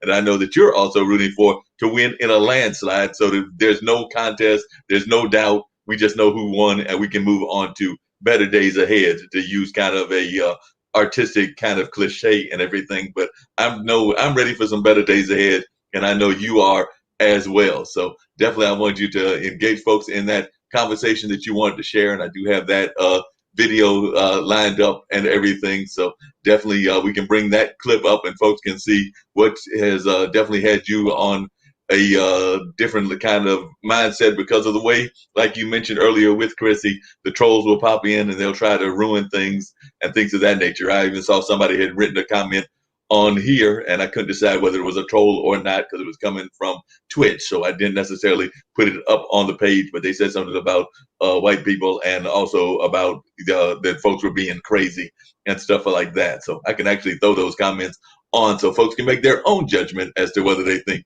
it was trolling or not. So we welcome all information. These symbols that people down here call words, they mean something to somebody sometimes, and they all do. I've been there. I've been caught up in it, but then when I'm in the light, and that's good because, it's all good. I love everybody. My kids are biracial. I'm not sure who you are. And I know you're saying y'all are crazy and this and that, and that's all good, man. Everybody has a 15 minutes of fame. All these people that want to come on and say all this stuff and this and that, whatever. I'm still gonna love you. I'm not gonna hate you because your energy is toxic only to you. Because I am shielded. I am shielded. Believe me, I'm blessed. There is no way no negative toxic energy is going to get into me. Those two beautiful girls behind me you see on that wall right over there, the only way, on this side, right? The only thing that would trigger me to, get into a different kind of mindset would be that. And, when people think they hurt you with symbols and words can be hurtful, and I know because I've been on the other side of that and have done it to people. I felt so bad afterwards because I was like, man, what did I say that for? What did I type that for? Why was I being so hateful and angry? And why was I all full of myself and into myself? And what made me do that? And again, once you realign your chakras and you get your spiritual body right, and then you can deal with the physical self and the mind always will tell you, hey, you're feeling this way, you're thinking this way. And before that buffer can step in your mind and say, wait, but don't say it like that. It's too late. We're reactionary people. People have said all kinds of mean things to me a lot of times. And, I guess that's how they felt about me. And I'm like, all right, well, that's fine. I don't know you. You don't know me. You don't know anything about me. I could be one of the ones that's saving your life. I could be somebody that took care of you in a nursing home. I worked for the Carmelite nuns for many, many years. I wasn't Catholic, but I worked for them because they were kind. And I was an activities professional for many, many years. People don't know that. I've worked psych secure. I've seen all kinds of people go through all kinds of things. And when I was taking care of them, I'm holding a lady's hand and she's passing away. And I know her spirit's creeping away. She really didn't care what color my hand was, so that's something that's embedded in people. And it's cool. That's embedded in you. It's not embedded in me. So I'm going to be offended by it. I will battle it. I will try to get rid of it because I'm a warrior. That's my job. But if you're listening out there, what you may say on Facebook will never affect me because they're just symbols. The only way I'm going to react to it is to let you know that this is how I'm reacting to it. And I'm going to use my symbols to tell you, okay, check this out. Why don't you look at it like this? Like, I'll give you an example. Perfect example. I was in the store and, there was a line and there were all kinds of people. There were, a few Latino people there, a black person, another white guy, a doctor from Duke University. And this guy was, he was for number 45, had his garb on, the hat, the shirt, this and that. And, he kept making it a big deal that all of us on the line needed to turn around and stare at, his obese belly to look at the shirt. And I said, well, that's cool, And he said, well, obviously you don't agree, and our country's going to hell, and this and that, and riots, and all this other bullshit, right? And so, right? He has the shirt on, and he said, well, obviously, you're black, you must be voting for Biden, right? So I said, well, I keep my vote to myself, but I am a Democrat. I'm a liberal. Of course, I'm voting for Biden. Of course, I want to see Kamala Harris get in there and do the right thing. Of course, I was happy when Barack Obama was the first black president. What black person wouldn't be? You know what I mean? So and everybody online saw this thing and they thought it was going to get escalated, but I actually de-escalated it because I said, well, check this out. If you were being conned out of money, I said, how much did you pay for that shirt and hat? And he wouldn't tell me. But I said, well, you paid something for it. I said, where do you think that money went? I said, it went into Donald Trump's pocket. I said, I'm not wearing a Biden shirt.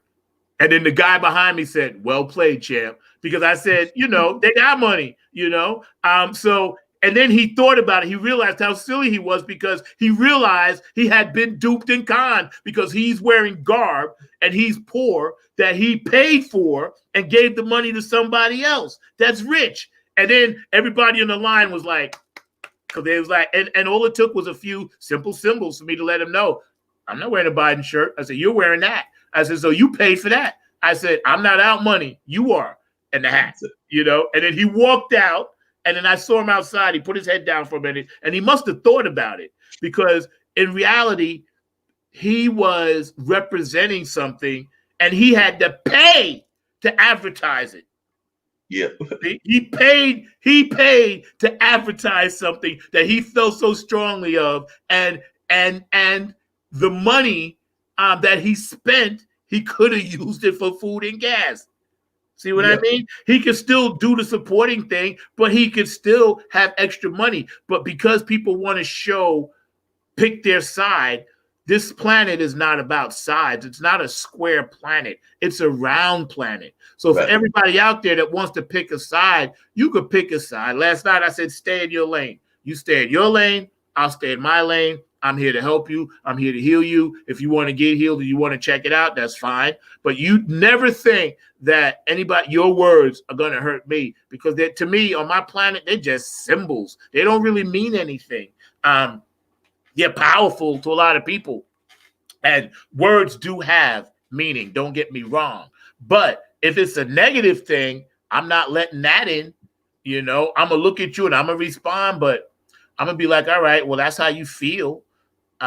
You're allowed to feel that way. You know, this is a free society. Free will is set up that way. You know, just don't kill anybody. There's no need to kill people, but behind how you feel about some racial stuff.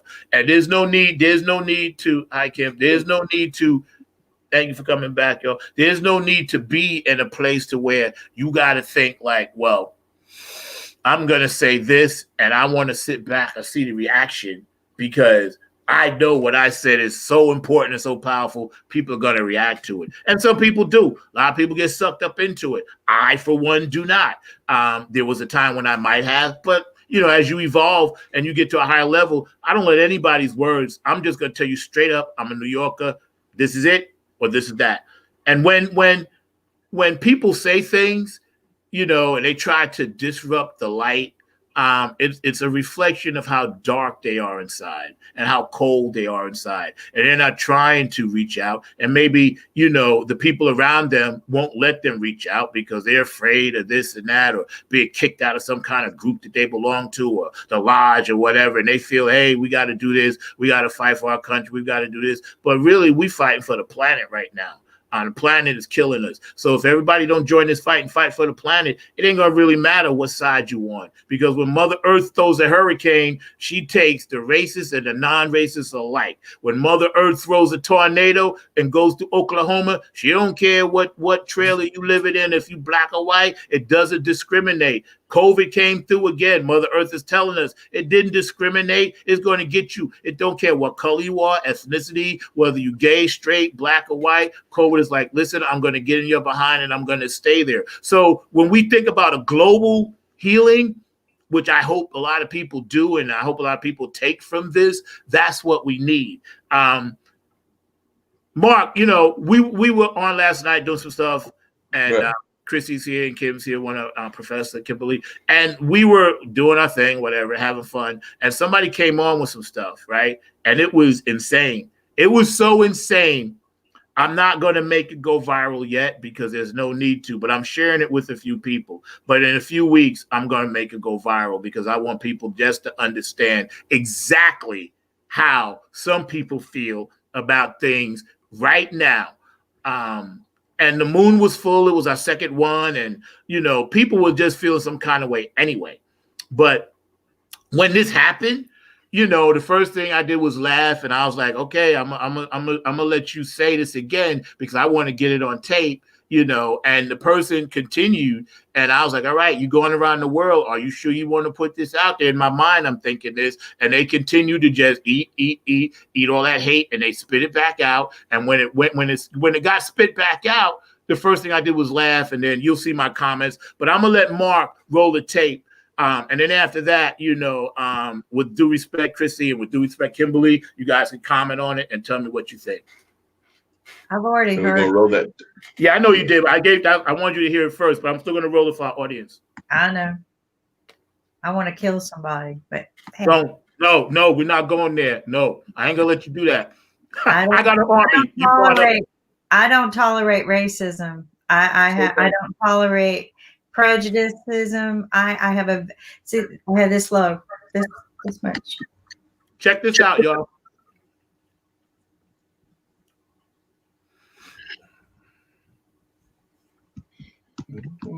Why is it not playing? Food, they be cooking food, and we be just hanging out, and it rubbed off on me. I learned a lot. I learned so much. I was in the studio when George and them was working with tracks up in Manhattan when he was doing the rap stuff, with Old Dirty Bastard. And I got a chance to really see this man in action, what he does. And it was mad cool. I learned so much. And George was like, listen, just keep doing your own band, keep doing your own thing. George always was the father of funk, but he always wanted it to spread out. And that's why I was fortunate enough to really get into it and make it spread out, because they kind of dug. And another nappy head tidbit that y'all don't know, how the original name started, Nappy Head Funk Army. At the Funky Fish, a kid yelled out in the audience. We were just Nappy Head at the time. He said, man, you guys got a funk army. And I grabbed it right away. Right? Brooks did all our reviews. That man down there, he also does my website, as well as Mark Lee works, in the Nappy Head circle, doing management, stuff like that too. So, you can't do nothing by yourself.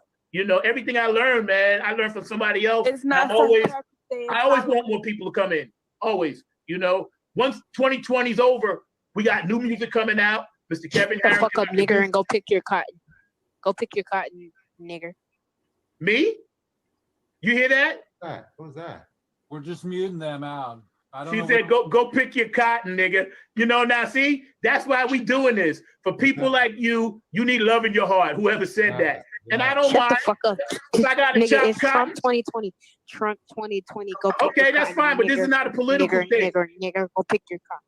I'm glad. You got to get rid of her, because she's saying some foul stuff. Hey, that's not me. No, whoever's saying it is saying it, and it's okay. Yes, you can't hurt me. That. Listen, you can't hurt me. I'm from New York City. You can call me whatever you want. So whoever said that, I'm glad you said it, because we know your true character. I'm gonna funk you up, and I don't really care about the election. This is not that. So I'm glad you said that. People heard you say it, but you ain't gonna stop the party, because that's all y'all want to do. So I'm gonna party even harder. That's right.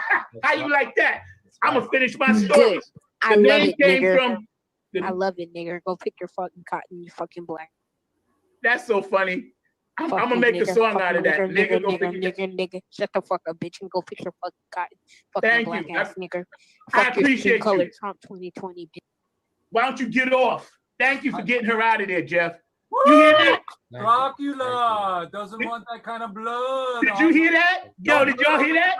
Yeah, I heard that. We don't need that See? kind of Now this is exactly what we trying to stop. See, stuff like that. She thinks her racist remarks are going to make me angry. The only thing they're going to do is make me love you more.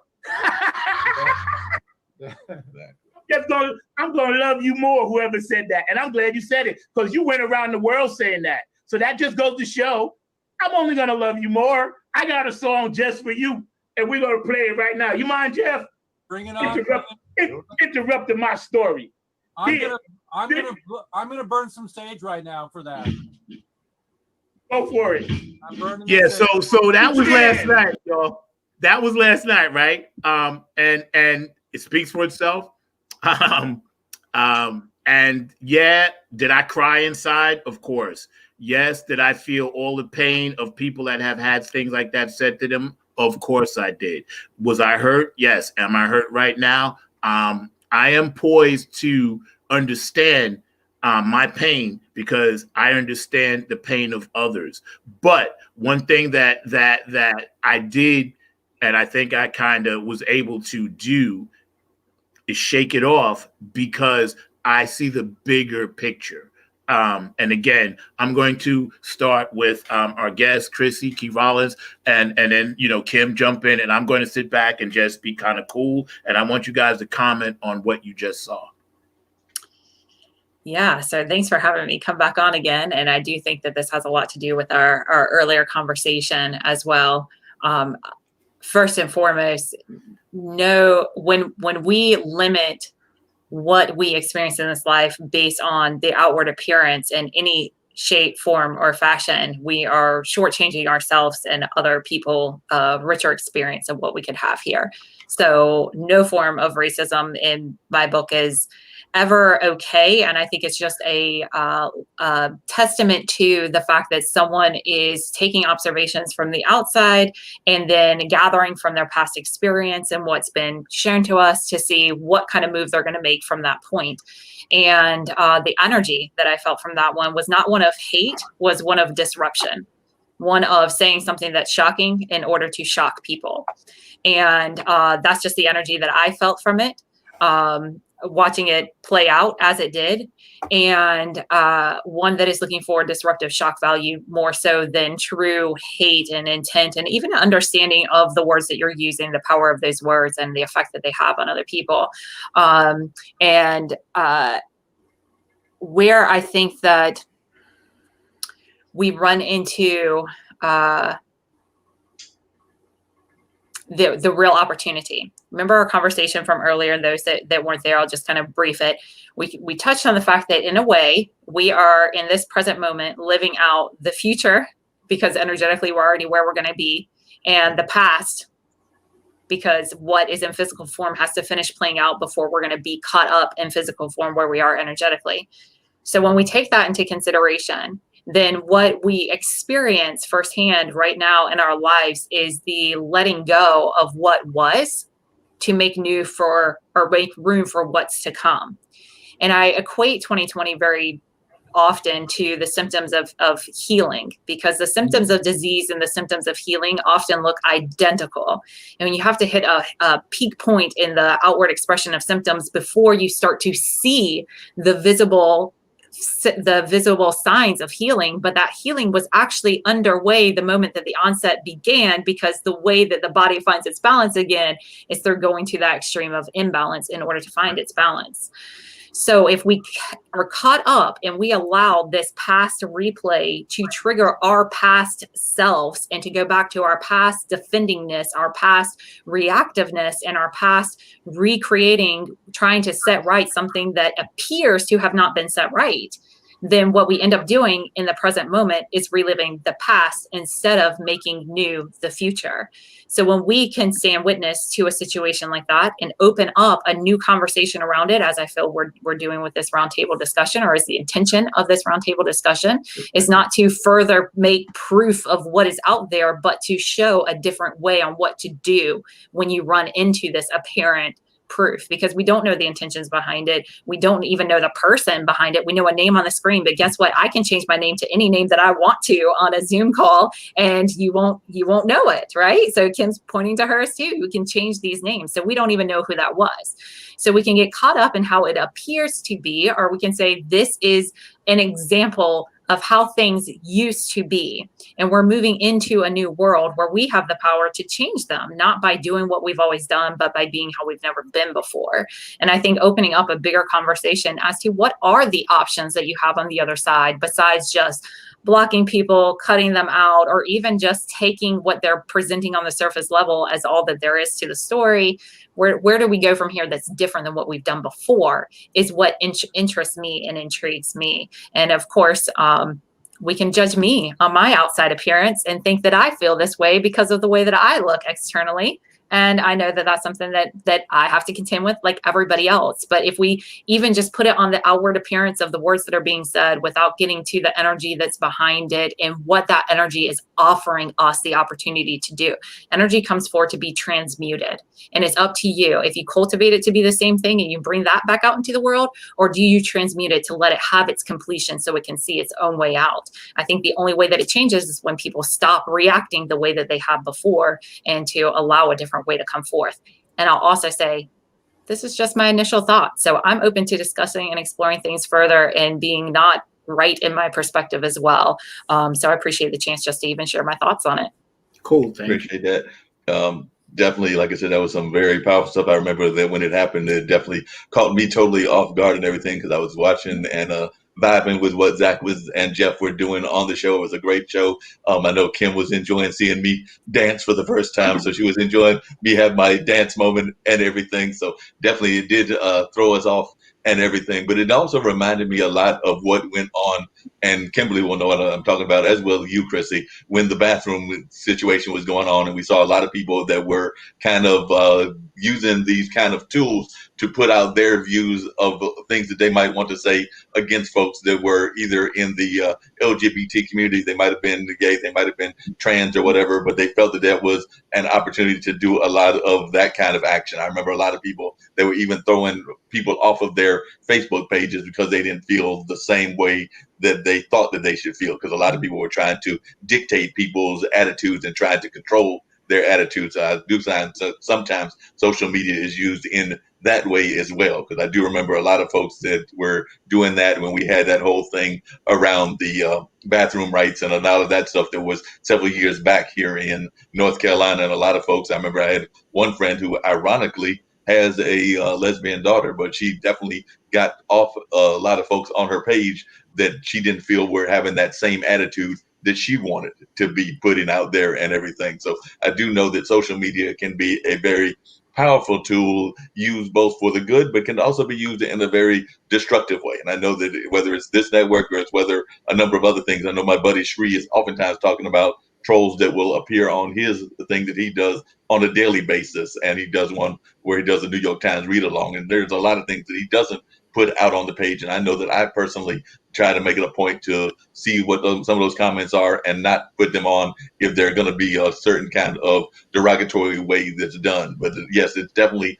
a tool that unfortunately is being used negatively. I would also argue that it's being used negatively by some of our political people, because I know that, you know, what people do in their households are their own business. I know that here on this network, we've talked about what's been going on between some of our senator candidates and a person that had an indiscretion. And yes, I mean, he even admitted that he had that indiscretion, but people tried to use that indiscretion as a way to paint him into a very negative light and to try to put him in a place that has nothing to do with the issues, which I think most people are more concerned about. They're concerned about how is the person going to impact them on a day-to-day basis. And what happened in his personal life was an indiscretion that he needs to address within his family life. And I know that you even kind of touched on that in how you've been growing as a lady in your relationships, Chrissy, and how you've been learning a lot of that in the 18 years, I think you said, or something like that, that you've been with your person that has been in your life for a number of years. And we have to kind of like see things and divide them between what happens in the private sector and what happens in the public sector. And I do think that sometimes, too often, we try to paint people into a corner and we try to like paint them as monsters when they're not really that kind of per se monster in that sense, but they're trying to like, particularly on the senatorial case, we need to be paying attention to how they are going to be impacting us on a daily basis and what I want to hear Kim's opinion about that video. Yep. Yeah, thanks. Oh, so first off, thank you so much for allowing me the honor and privilege to be on this talk show, because you know how important it is to me that we discuss these issues. Chrissy, wow, well said. You're dead on. Your level of empathetic or empathy is very, very high. You're an intelligent level of empathy and awareness. Zack and Mark, I'm sorry you had to hear that on IBM TV. Okay, I'm not apologizing for myself, but what I'm apologizing for is no one should have to be attacked that way. Facts. Crazy. Yeah. And I don't, I'm going to say I do know what it feels like to be called names and to be harassed, to be stalked. But I am going to say something that is very profound and maybe somewhat political. 4 years ago, or a little over 4 years ago, before our present leader, you would have never heard anyone say anything like that on TV. Okay. Mhm. Our leadership dictates the way people behave. You heard the word I said, dictate. We don't have a commander, we have a demander. And he sets the example. And his example is the way other people will follow and behave. And we've seen a strange uprising, a far more higher level of aggravation in the last 4 to 4.5 years than we ever have in my lifetime since the 70s. Okay. A lot of this left in the 70s to me. Right. Like when we reached the 80s, I felt like we were somewhat growing up. I know the prejudice was still there. Don't get me wrong. Okay. But the suffrage, that the Black people, I felt like that there were some changes made a little bit, just like the suffrage of the women. Okay. But I felt like we went backwards in the last 4 years, not forwards in the level of respect that we had for humanity. Okay. Humanity. I get treated with no respect right now. No respect. I'm dealing with a situation right now, and have been for several months. My legal team, the legal team at IBM TV, have been very good and very healthy about the way they handle it. But we have to handle things legally. We can't just dive on it. Like if I'd been, God was good about something, because I couldn't hear you guys last night. I couldn't even get in last night. If I were there when that had happened, somebody would have lost their ears. And I would have been reverse hacking that call and getting legal people involved, because that is racism. That's not allowed anywhere. People don't understand the laws like I do. I owned a phone company for many years, a real phone company in 5 states. And federally, that is considered a federal offense, and people can go to jail for 5 to 10 years. People don't know that when you do something over the federal lines like that, like racism, harassment, threatening, and if you use profanity. People don't know this. If you use profanity, that's a federal offense. And it will be tried federally. So I'm not laughing, other than I'm a little agitated right now. I'm not laughing at the matter. But my concern is, one, like you said, Zach, that we both know that the 2 full moons this month has probably driven people crazy. I received a threat as well, a weird one. So I just think people have lacked the level of empathy that for humanity. And I think it's only going to go on the rise because of COVID, because people are stretched beyond their normal, what do you call it? Psych. Right. I think people are lacking empathy because of the election. I have seen so much. You have no idea. I've had people I thought were my friends, right? And get so upset over the fact that I just didn't want Trump anymore. This was a year ago, right? A year ago, I go, thank God there's an election, coming up. And they just go, oh, you're not a da-da-da effing, and just cut me off. And they didn't even give me a chance to answer. And what people don't know is I'm not really a political party. Right. I am for humans. I want to get rid of the parties. I want to get rid of the party favors. I want to change the system. I want to change the policies. Okay. I want to enforce the policies so that when they put a law in place to protect human rights, you enforce it. You don't just write a law and go, there, we wrote a law for you, but there's no enforcement behind it. Okay. That's just not right. The way they have treated people, the way our legal system has treated people is horrible. Okay. everything that is put in place right now and everything that has been happening with policies is intended to keep the poverty where they are. It is intended to be extremely racial because they know that the minorities are in the poverty level. Okay. Everything that all the policies in place. And you know what? Yeah. Come back and attack me with, I don't know what I'm talking about. But before you do that, you better go out and start reading these policies, because that's what I do in my spare time. Okay. When I can't sleep or breathe anymore, I pick up a policy and read it. And so does David K. Johnson. Okay. David K. Johnson is deemed highly respected man. I can't even reach his level. Okay. But he knows I read as many policies and laws as he does. And he says the same thing. Our tax policies, the way they are written today, are intended to indenture everyone. Okay. They're not intended for people to get out of a situation. They're intended to keep you enslaved. That stupid law. I mean, I'm sorry. Okay. I love Obama. I think he's the most integral president we ever had. I thought Bush was too. But the policy he put in place for healthcare, and the more I read it, the more angry I get. And I read it back then, and now I'm looking at where it went. There's no way people are ever going to get the health care that they need where they can afford it. And the one that came out this year is horrible. And I mean, and one of the problems I had with it was to charge people. If you couldn't afford to buy it, then they were going to tax you $3,500 for every 6 months.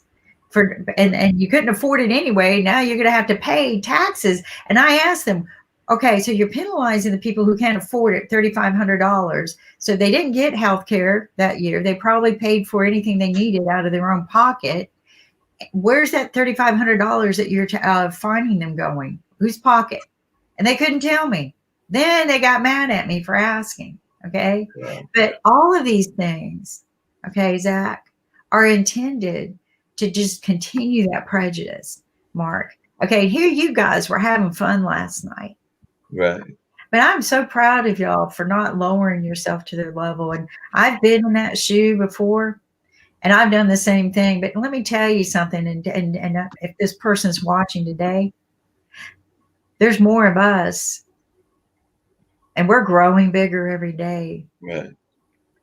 When I talk to my son and his friends, I don't know what generation you call them, but there's no prejudice in their hearts. There's no prejudice against race. They don't understand it. Yeah. They don't grasp this. Okay. There's no prejudice in gender or gender choice. Yeah, the majority of kids do that. Yeah, you said something interesting, Kim. Before this last comment, and I think because people expect you to react. I understood where that was going. As much as it hurt, it was humiliating, really. But when you can take that energy and throw it back at somebody with the light and the love. I felt that as a person that was just hanging out to entertain. It was cool because I get, what we can and can't do, with certain things and laws. But the Obamacare law, I was really pissed at that loophole too, because I, as a newly divorced man at that time, ended up owing money. And when I moved from Spring Lake to Durham, my insurance premiums for healthcare went up because they said I was in a more affluent county. Now, I was dealing with that. Now, as much as I loved Obama, I thought to myself, and this is nothing against the man because he's a great man. To me, he's one of the greatest president ever. And not because he's black, just because he got it. I said to myself, well, why is this man or the policies put in place or the powers that be? I can't afford healthcare to begin with. So now you're going to tax me and give me a bill that I'm still paying off because I don't have health care. And in the meantime, I still got to try to find health care. So that thing, when it first happened, I understood why, because, again, if I had to be the sacrificial lamb so millions of people get good health care, I flipped it like that in my mind. Even though it wasn't right, I thought about it. I was like, well, all of us that are paying taxes now, I said, but I see so many people that really needed healthcare, maybe more than me. And at the time I had surgery, I needed it. But I was like, okay, maybe the creator in the universe is trying to say, listen, we're going to sacrifice you guys for the greater good. And that's the only way I was trying to rationalize it. Whether that was right or wrong, but I had to try to rationalize because I couldn't figure out. I argued with the insurance company right over here, right? And I was arguing with them, and I was like, listen, why do I have to pay more because I moved?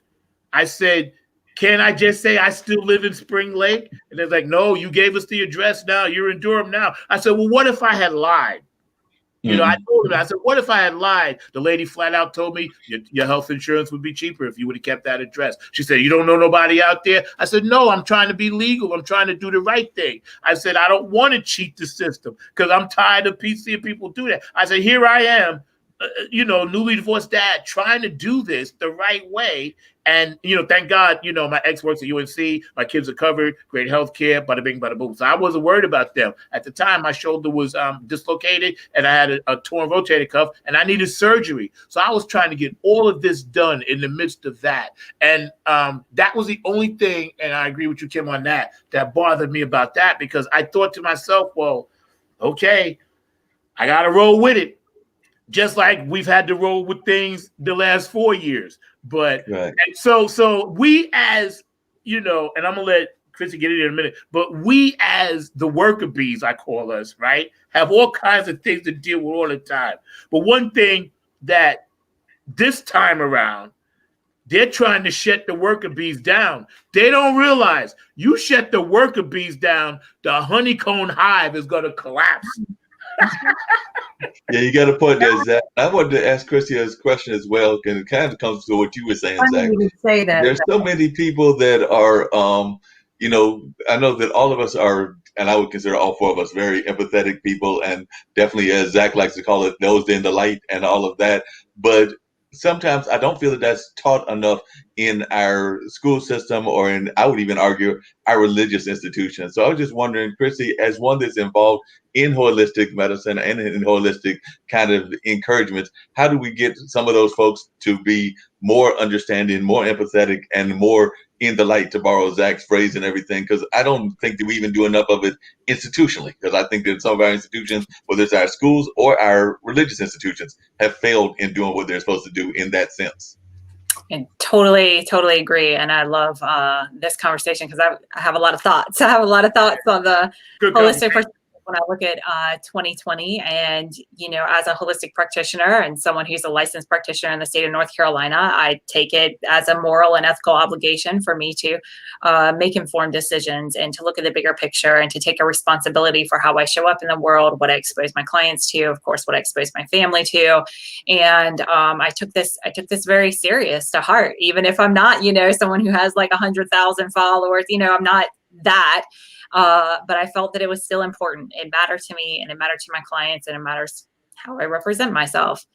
So I had to take a look, and I might kind of go all over the place, but y'all have sparked so many things that I'd really love to talk about. So wherever you want to laser in on. One, you look at the shutdown of our economy. And when you do the research, I love hearing Kim say that she does the research, because I think that's so important for us to do our own research. It is vital, and it is absolutely necessary. And then you also, the research shows that 54% of our economy is driven by small businesses, and we are the number one employer for the workforce. We provide the jobs for the people who work in our country. So if you shut down small businesses, you shut down the economy. You cannot shut down a small business without shutting down the very people who created the economy that small business is creating. So for anybody who is out there that is pro shutdown businesses, and anybody who's a small business owner that wants to open, doesn't care about people's lives, they only care about profit, I encourage you to do some more research and to really understand what you're saying and what it is that you're backing, because you cannot stop the economy without stopping the very people who make up that economy, which is why I'm such a big advocate for entrepreneurship. I'm a big advocate for having the free market enterprise and to be able to create the livelihood that you want to create, doing the work that you want to do. I'm a big advocate for that. So when we look at shutting down the economy, we look at shutting down small businesses, guess what? The majority of those that work beyond the mainstream approach to medicine and to healing and health in the body, you are not talking about big corporations. What you're talking about are the wellness industry is majority made up of small businesses. And when those small businesses are closed completely because they're deemed non-essential, my massage practice, I had to shut down completely for 2 weeks before I could even consider reopening the doors. And either cutting them down to where they're shut down completely, or opening them at a reduced capacity where now you can only see 20% of the clients that you're used to seeing and take care of 20% of the patients. It is very difficult for a small business owner to be able to pay 100% of their overhead costs and bills and maintain their livelihood while seeing only a small percentage of their practice. So I thought this was kind of interesting, paired with the fact that with the mainstream reporting and all the safety regulations and guidelines that were being put out there, that is it being enforced everywhere, and you cannot go anywhere, especially within the state of North Carolina, without seeing these regulations. But nowhere is there talk about what to do to boost your immunity, what things that are harmful to our immunity, such as fast food restaurants, Starbucks, Panera Breads, all of them are included in this. And to understand that every menu item that is on these restaurants' menus contain ingredients that cause our immunity to lower and cause our well-being to decline. Yet these businesses are deemed essential, and those doors have remained open, while at the same time an active censorship has been happening on and offline to shut down voices like mine that are saying, hey, did you know that changing your diet and adding some nutrition in can help to boost your immunity? At first, I kind of understood it as if you're telling people that, then they could get a false sense of security with their health.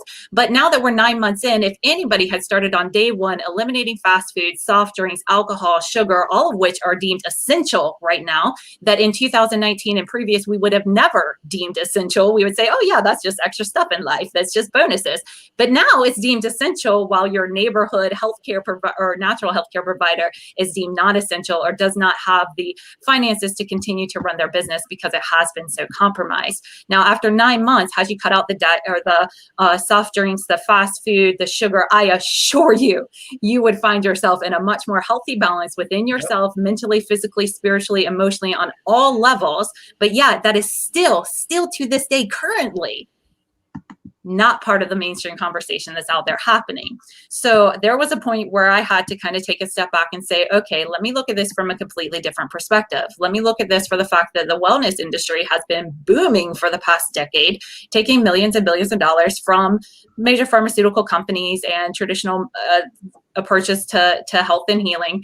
And not only with that, the current administration made some tax changes in 2018 that also caused these same entities, these big pharmaceutical companies, to have to pay more millions, if not billions. I didn't do the math on this one, but definitely multiple millions of dollars that they lost because now they have to pay higher taxes. Definitely agree with what you're saying, Christy, and definitely wanted to continue this conversation. But Zach will be glad to know that last week I brought in Zack from the other show. This time I'm bringing in Representative Zack. So we've got Representative Zack joining us here. So Representative Zack Hawkins is joining us. He is actually one of our representatives from here in North Carolina. And of course, I wanted to bring him on so that he could talk about a lot of these very powerful issues that we've been talking about, whether it's healthcare, whether it's the impact of business, and of course, the importance of voting. Because I know that Zack is a good friend of mine. And of course, we need to get folks out, even though we've got a lot of folks that have been out voting. We need to make sure that those that haven't gone out vote on Tuesday. So like I said, Representative Zack Hawkins, I'm glad that I was able to reach you and that you were able to join our great roundtable. We've actually got one of the founders of IBM TV on right now, which is Kimberly Calhoun. So hi, Kimberly. Hi, how are you doing, Zack? I'm doing well, Chrissy and Zack. Oh, I love that name. You know, you just can't have a better name, and you have a bald head. So you're like 2 for 2 in my book. I've been trying to get in touch with you for 2 years, so now I finally got you. There's some things that we need to talk about on the real, on the strength. Yeah. Absolutely. This is for my buddy Zack here at IBM TV. He's always got on purple. I got on the funk necklace. I got stuff all the time. I love it. I love it. Well, I'm grateful to be here, Mark, because as we know, here in North Carolina, specifically here in Durham, we have the opportunity to sort of change the course of this nation and really sort of, in my mind, save democracy. If Durham, North Carolina turns out at, I think 80% or more, we change the White House. We flip what happens in the U.S. Senate. And of course, we change the outcome of, the Council of State. And right now we have statewide, we have the most diverse Council of State sort of slate in the country. And we have the most diverse Supreme Court and judicial slate in the country. And so that's saying a lot for the old North State, right? North Carolina used to be, 50th in education and 50th in economic development, this agrarian state. And because of a lot of folks who saw to the future, they put us in a place where we're number 9 in U.S. population and one of the battleground states for the U.S. presidency. And so with all that background, I'm just, I tell anybody who's watching to please, I don't care who you vote for. I mean, I do personally, but as a public servant, I really just want people to embrace democracy because, at the end of the day, democracy is worth fighting for. And it's only as democracy is one of those things that is fragile, right? And every single election, we reaffirm to go into the ballot box that we care about it. And if we're willing to fight for it, and we want this thing to last another 250 years, we literally have to do that. We have seen empires rise and fall and countries rise and fall over the course of human history. And so I just don't want people to think that this American experiment is something that's going to last forever. And so we have to embrace it and understand it. But most importantly, get out and vote. So, because, for me, it's pretty simple, right? It's pretty simple. And I think, Krista, you were talking about a little bit healthcare and business. I think I sort of caught a little bit of that when you were jumping on is, when you talk about the businesses that are hurting right now, small businesses, especially those of color, women-owned businesses, I mean, they are suffering right now because, in many minds, we could have, tried to slow this pandemic down, but the pandemic has really exposed, more importantly, that we don't pay people enough, right? $15 an hour. Like people absolutely need to be able to put food on their family's table. I mean, that's as simple as it as I can put it, right? If I have $15 an hour as a mom or a dad, we're able to upgrade where we live. We're able to pick a Saturday a month to go out and do something a little special. We're able to make sure that kids have clean clothes, right? And that's important. And I think too, what it does is it makes employees that much more invested in where they work and making sure they do a good job and sort of make sure that the company thrives. And so it's a full circle thing. But most importantly, what we're hoping after this election is that we have the opportunity in Raleigh and in DC to give them the relief they need. Business owners, people who put their shingle out and say, I have an idea and I'm going to help grow the American economy, they should not feel like their federal government and their state government have abandoned them. And I think right now that's sort of the case. And the same thing is the case with our unemployment insurance, and that's on the ballot too. North Carolina has the worst unemployment insurance benefits in the country. Yeah, we do. In the country. And so you mean to tell me that especially our essential workers who have put North Carolina on their backs and gone out to brave COVID and all the elements and all the stuff that's going on, and we can't make sure that someone who's down on their luck because of something no one can control can't put food on their family's table? We should just be better than that. And that's the North Carolina that I sort of know and love. And then, Christy, I think you were sort of circling around to this around healthcare. I'm a Black man, right? I'm a person of color. I've grown up in North Carolina in the South, where we have people with pre-existing conditions just for being born, right? And people who, the health outcomes and the health disparities are real, and they have been exacerbated and further exposed by COVID. And so when you have that backdrop, and then we don't expand Medicaid in North Carolina, we don't make sure that seniors have enough to not have to, go between pills and bills. My grandparents, God rest their souls, at the end of their lives had to do just that. Had to think about whether they had to split pills to try and think about, well, do I buy more or do I pay my light bill? And that's just unfair. This is absolutely unfair. And so I'm just really hoping that this election, for all the people who are wondering what's on the ballot, those are the kinds of things that you're voting for. Again, no matter what side you choose, those are the kinds of things that are on the ballot. And those are things that are absolutely real to me and people that I know and people that I love. And so I'm glad that you guys are talking about these issues from business to employee to healthcare, and all the things in between, because people need to have these conversations in a format that they feel comfortable in. And so, Mark, you and IB, MTV, and Kimberly, you all have created this platform so that people can have that. So I really appreciate that. Joe, I wanted to ask you, why do you think, and this is just coming from me again, because I dealt with exactly what Kim and, Chrissy was talking about with the healthcare thing, because I physically went through it. Bro, I've had 10 surgeries, okay? 10. Count them, 10, bang, bang, bang, bang, bang, right? And when I was going through some stuff when I had first moved here, now I'm from New York. So in New York, you get your stuff in 6 weeks, as long as you got the right documentation from the doctor, right? When I applied for just temporary disability because I couldn't work, right, I was denied. And then it became a political thing again, because at the time things were changing. Certain institutions were switching over.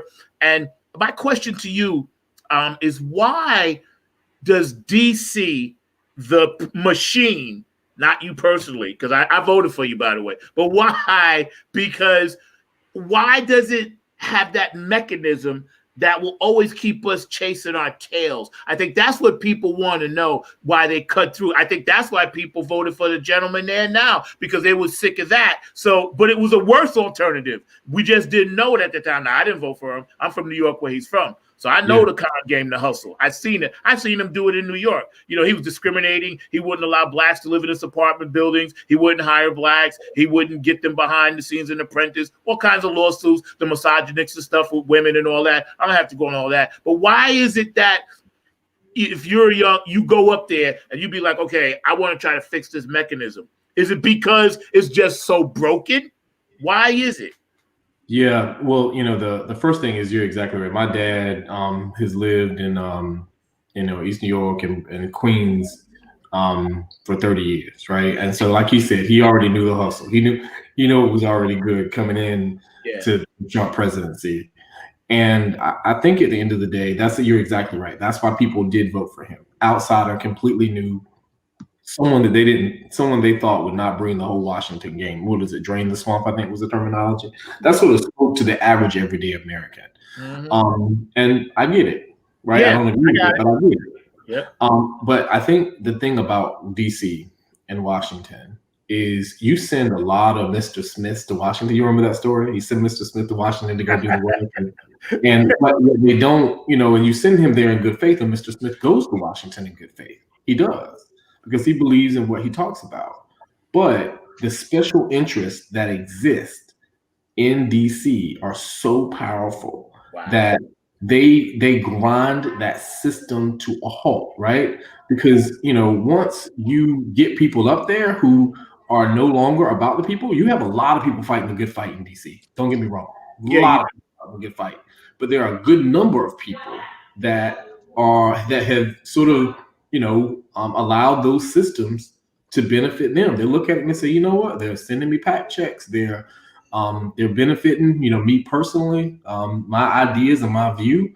And so when they realize that the power and the money and those interests are what run the place, then they fall in line. Yeah. And so I think that is why is a silver lining to the current occupant of the White House. When we go into this next session, which I think it will be different, right, in both the House and the Senate, people will be on the clock. Does that make sense? Because at this point, seriously, in this election, and I think every 2 years, the American people will say, TikTok, have you done something for me? And if not, I'm going either way until I get exactly what I want. And so let me tell you, as a politician, as a public servant who's on the ballot every 2 years, I'm watching. Does that make sense? I want to make sure, as they say, that I have receipts to come back and show my constituents that I've done what I'm supposed to do, and this is how it's impacted their life. And so if that's in Raleigh, that's exactly how people are going to act in DC, because we have so many more seats in Congress that are like 50-50 seats now, or seats that can flip back and forth. So the American voter, the American people are really in control. And that's honestly, that's the core of democracy right there. And so with that, I really hope that people understand their power. Does that make sense? And if they that makes a lot of sense. One of the things I was getting ready to add is I know Kim has got a question as well, but one of the things I wanted to commend you on is that you do a great job of letting folks know about a lot of the different ways that other people from around the world can also know about what's going on also, because I know that you do a lot of work even in having people from other countries also understand the American political system. And of course, we are an international platform, but I know that you're good friends with the owners of Zweli, which is a Zimbabwean-owned restaurant here in this area. So you do try to understand not just what's going on globally, I mean, nationally, but also globally. Too, so what I wanted to ask is, we're talking about, the economy and the situation. And one of the things that we really try to do here, and Nick and I, when we started our first TV show, our goal was to help close that gap between poverty and sustainability. And we know that that is truly, majority of it is financial literacy, right? Just bringing people aware. So we worked really hard with the TV show, and then we decided to open up a TV network, and the network was all about that. I don't know if you know Floyd McKissick, Senator Floyd McKissick. He endorsed one of my inventions, and I need to catch up with him one day. Are you still there, Zach? Are you hiding? Yeah, I mean, I think he just went for a second. His logo's there though. Okay. But anyway, what I wanted to ask you is if you could help work with some of the medical care situations that I'm finding is going to be a really big problem in the future. And by the way, I voted unusual this year. I listened to the children that were able to vote, that did their homework, and I took notes from them, and I took my list from them, and I went and voted. So odds are I probably voted for you because of what you represent. But what I wanted to ask is, I'm helping, say, someone do their insurance. They make, say, $13,000 a year. People might not know that there are women out there, especially in domestic violence, which is what Senator Floyd McKissick had help, he endorsed my invention for. But there are people out there that are struggling, and they make $13,000 a year. This is the medical plan, the Obamacare, healthcare.gov. If you go out there today, they're taking applications for 2020. This is a person who makes $13,000 a year, who has a lot of medical problems and needs a lot of medical care. And this is what they're offered to buy. Okay. This is the program. They're not on Medicare or Medicaid, and this is what they're offered to buy. Now they're offered to pay $418 a month, and then their deductible and what they have to come out of pocket is $8,500.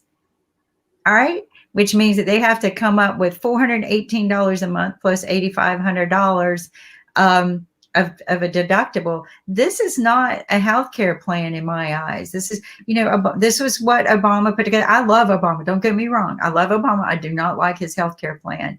All right. Then I look at the next thing. You could pay $4,250 deductible. And I forget, I think the healthcare plan was $1,011 a month.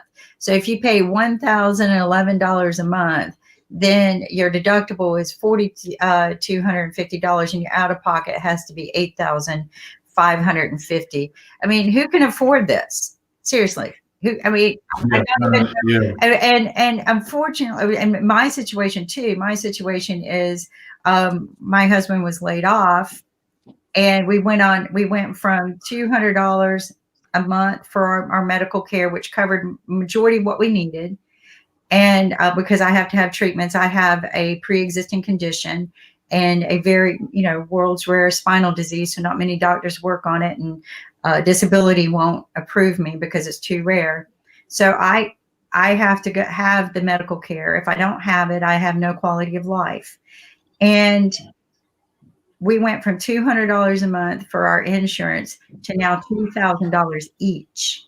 Okay, $2,000 each for medical insurance. So what, this isn't for you to pitch your plan. I'm hope who you are. I believe in who you are, but I hope that when you get there, you take a look at this, because I read a lot of policies. Okay, I read a lot of policies that you guys write and laws.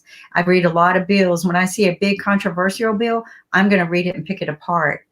But and I read Obama's bill, and I read it from cover to cover, and I knew that it was going to screw the hardworking American. I knew that it was going to monopolize the insurance industries, and I knew that it was going to do this. And one of the things I hated most about it was people who couldn't afford insurance and didn't buy it, they got penalized with their taxes. Okay, they didn't have the money anyway, and they still got penalized. They had to pay $3,500. I think it was $3,500 for every 6 months they didn't have insurance. And I always asked, where did that money go? Because it certainly didn't help them cover their medical bills if they had medical bills. So, and then there were a lot of students who from college who suffered from it. So I'm not coming down on you. What I'm asking is that when you go, I'm believing that you're going to office. When you go, that you help take a look at this, because people in poverty are not going to get out of poverty with this. People who need medical care are not going to get medical care with this. And this is the healthcare.gov plans that are being made available. And that's disturbing to me. That's very disturbing.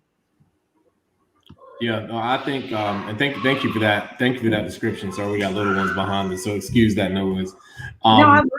The thing that I think I've heard that quite a bit, right? Since Obamacare passed, and so I think the biggest thing was that we missed. Well, there are three things. First, when the opposition railed against it in that first time, there were so many people. The goal of what they got out of that bill was meant for a lot of people to sign in, which brought everything down.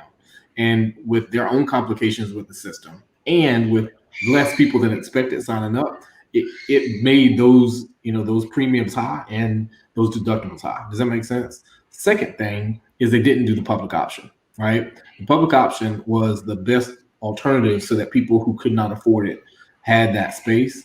And then thirdly, especially if you live in North Carolina, they did not expand Medicaid, and that was a part of the deal. And so that's one of the things that if you're North Carolinian, we had up to the pandemic, I think they said it's 750,000 North Carolinians who don't have access. And simply by us saying yes to Medicaid expansion, we can make sure that all of those people have affordable options, like, based on what you make, right? And then one of the things that, Vice President Biden is looking at is going back through, because of course, over a decade, you've been able to see what's wrong with the Obamacare system, go back and add the public option. And then of course, North Carolina expands Medicaid if we flip the chambers. And so I'm with you on that. And that's something I was around then and sort of and have fought for that over the last few years in Raleigh to specifically because it doesn't make sense for us not to expand Medicaid, right? And that helps to solve a lot of our issues for our poor. I mean, because that's who it's for, right? For people who are making under a certain amount, and people who can't afford insurance on the regular market, who are not covered through their employer. And screwed unfortunately was the poor people, the people like even Zack cough up penalty fees when he couldn't afford to get the insurance. Like Kid would say, yeah, because I had to go through that, needed surgery. I was living in Spring Lake. Yeah, I'm just going to change my thing so my kids won't go back and forth. That's okay. But when I moved from Spring Lake to and Republican Hall, because when I moved from Spring Lake to Durham, like I said before you jumped on, they raised my premium to where I couldn't afford it. It went up from $112 to like $230 just because I moved. And to me, that was the most idiotic thing. So what I did, I was like, I'm gonna bottom out. Unfortunately, I had to do this. divorcing, but I had to bottom out just so I could be eligible for any benefits that was offered to me. And then I just started getting the tax bills. And I knew what it was for, but I said, listen, I can't pay my taxes anyway. So I'm going to have to pay you $30 a month because I can't pay my taxes. I needed surgery. You can't deny me. And Duke, I got into this program called Project Access. I dug for like 3 or 4 months. I worked with legal aid, and I'm telling everybody out there, and Chrissy, you know this as well, because you always talk about how we could just heal each other and help each other. And Kim, you know this, and Mark, you know this. I went for legal aid. So I said, well, they can't deny me, and they work for free. They work for me now. So now I had lawyers on my side. And then my lawyers dug into, well, we're going to find some little loophole because you're not quite 60-something yet. You can't get your Social Security. You can't get anything from social services because you're a single guy. I wasn't even eligible for food stamps, okay? Oh, wow. They found the loophole for me. It's called Project Access, and that's what saved me because they said, you fit our category. The only downside with Project Access was it was limited. So I got in by the skin of my teeth underneath. And because social service was given a certain amount of money, the municipality down here in North Carolina, but they wasn't really telling people. They was kind of saving, picking, and choosing. They was cherry picking who could get it. The only way I found out is because my lawyer found out. You know, she said, no. She said, well, see, the thing is that you shouldn't be at the whims of whether or not an attorney can find a loophole. That's un-American, and it's definitely not sort of responsive to who North Carolinians are. And so I think that, you know, and I hope I could put my information in the chat for anybody who, sorry if I could do this, for anybody who wants it, because that sort of stuff, as we sort of get into the debate, because that's going to be the first bill that's filed. I'm going to go ahead and tell you that is, you know, Medicaid expansion, and then looking at how in North Carolina we did what we call, Medicaid transformation as well, so that local organizations can do a better job of, working with those who need healthcare in our system, right? Anyone from those who are just, chronically ill to surgeries to those who have intellectual and developmental disabilities. And we again are trying our best to just make it as straightforward as possible. And it's going to take a collaboration of both DC and in our state house, in our, General Assembly. And so I think that it's, I appreciate that sort of level of detail, because the funny thing is that hospitals in North Carolina have really stepped up. Sorry, I have toddlers. That's okay. I'm a mom. You're good. Yeah, we all parents. And so they just not as me, but I got nephews. They count. Yeah, you parent. Yep. In Medicaid expansion, the federal government covers 90%. And then the hospitals, Governor Cooper got the hospitals to agree through assessments that they will cover the remaining 10%. And so again, that means that people who generally would be denied because of, sort of financial cutoffs would have access. And again, because of the pandemic, it used to be sort of a number of about 500,000, and because of the pandemic, it's gone up to 750,000. And so that's really, it's not a panacea by any means, right? Which we have a long, long way to go, and we'll have to do a lot of, after we expand Medicaid, if we can flip the chamber, going into that next step is the fight going, to DC to say, look, this is what a healthcare bill, this is what will do best for the people of North Carolina. Because I'm almost sick and embarrassed that you had to get an attorney involved. Everybody doesn't have that time nor resource. Yep. Yeah, and I was trying to reach out to you for this specific thing. Mark will tell you, I was trying to reach out to you. He said, man, contact Mr. Hawkins. But when my attorney got involved, I was like, okay, she said, listen, you need surgery. You need a completely, reconstructive, shoulder. You got enough to worry about. Let me handle it. And my attorney dealt with my landlord. My attorney dealt with trying to help me find a solution. And she also called me. This girl was so sweet. I love her to death, man. She called me like every couple of weeks to update me. It was very, very good. Legal aid in North Carolina, second to none. I got to give them people props. Oh, there you go. Shout out to legal aid. They're amazing. Oh God, yes, yeah. And you know, and the good thing about it was I was coming out of my malaise anyway. I was literally working at AutoZone, driving for Uber, playing in 3 different bands, and teaching at the School of Rock. And I still couldn't afford the healthcare. So what it was is that I was like, well, damn, I'm paying all of this into everything, and I can't get anything.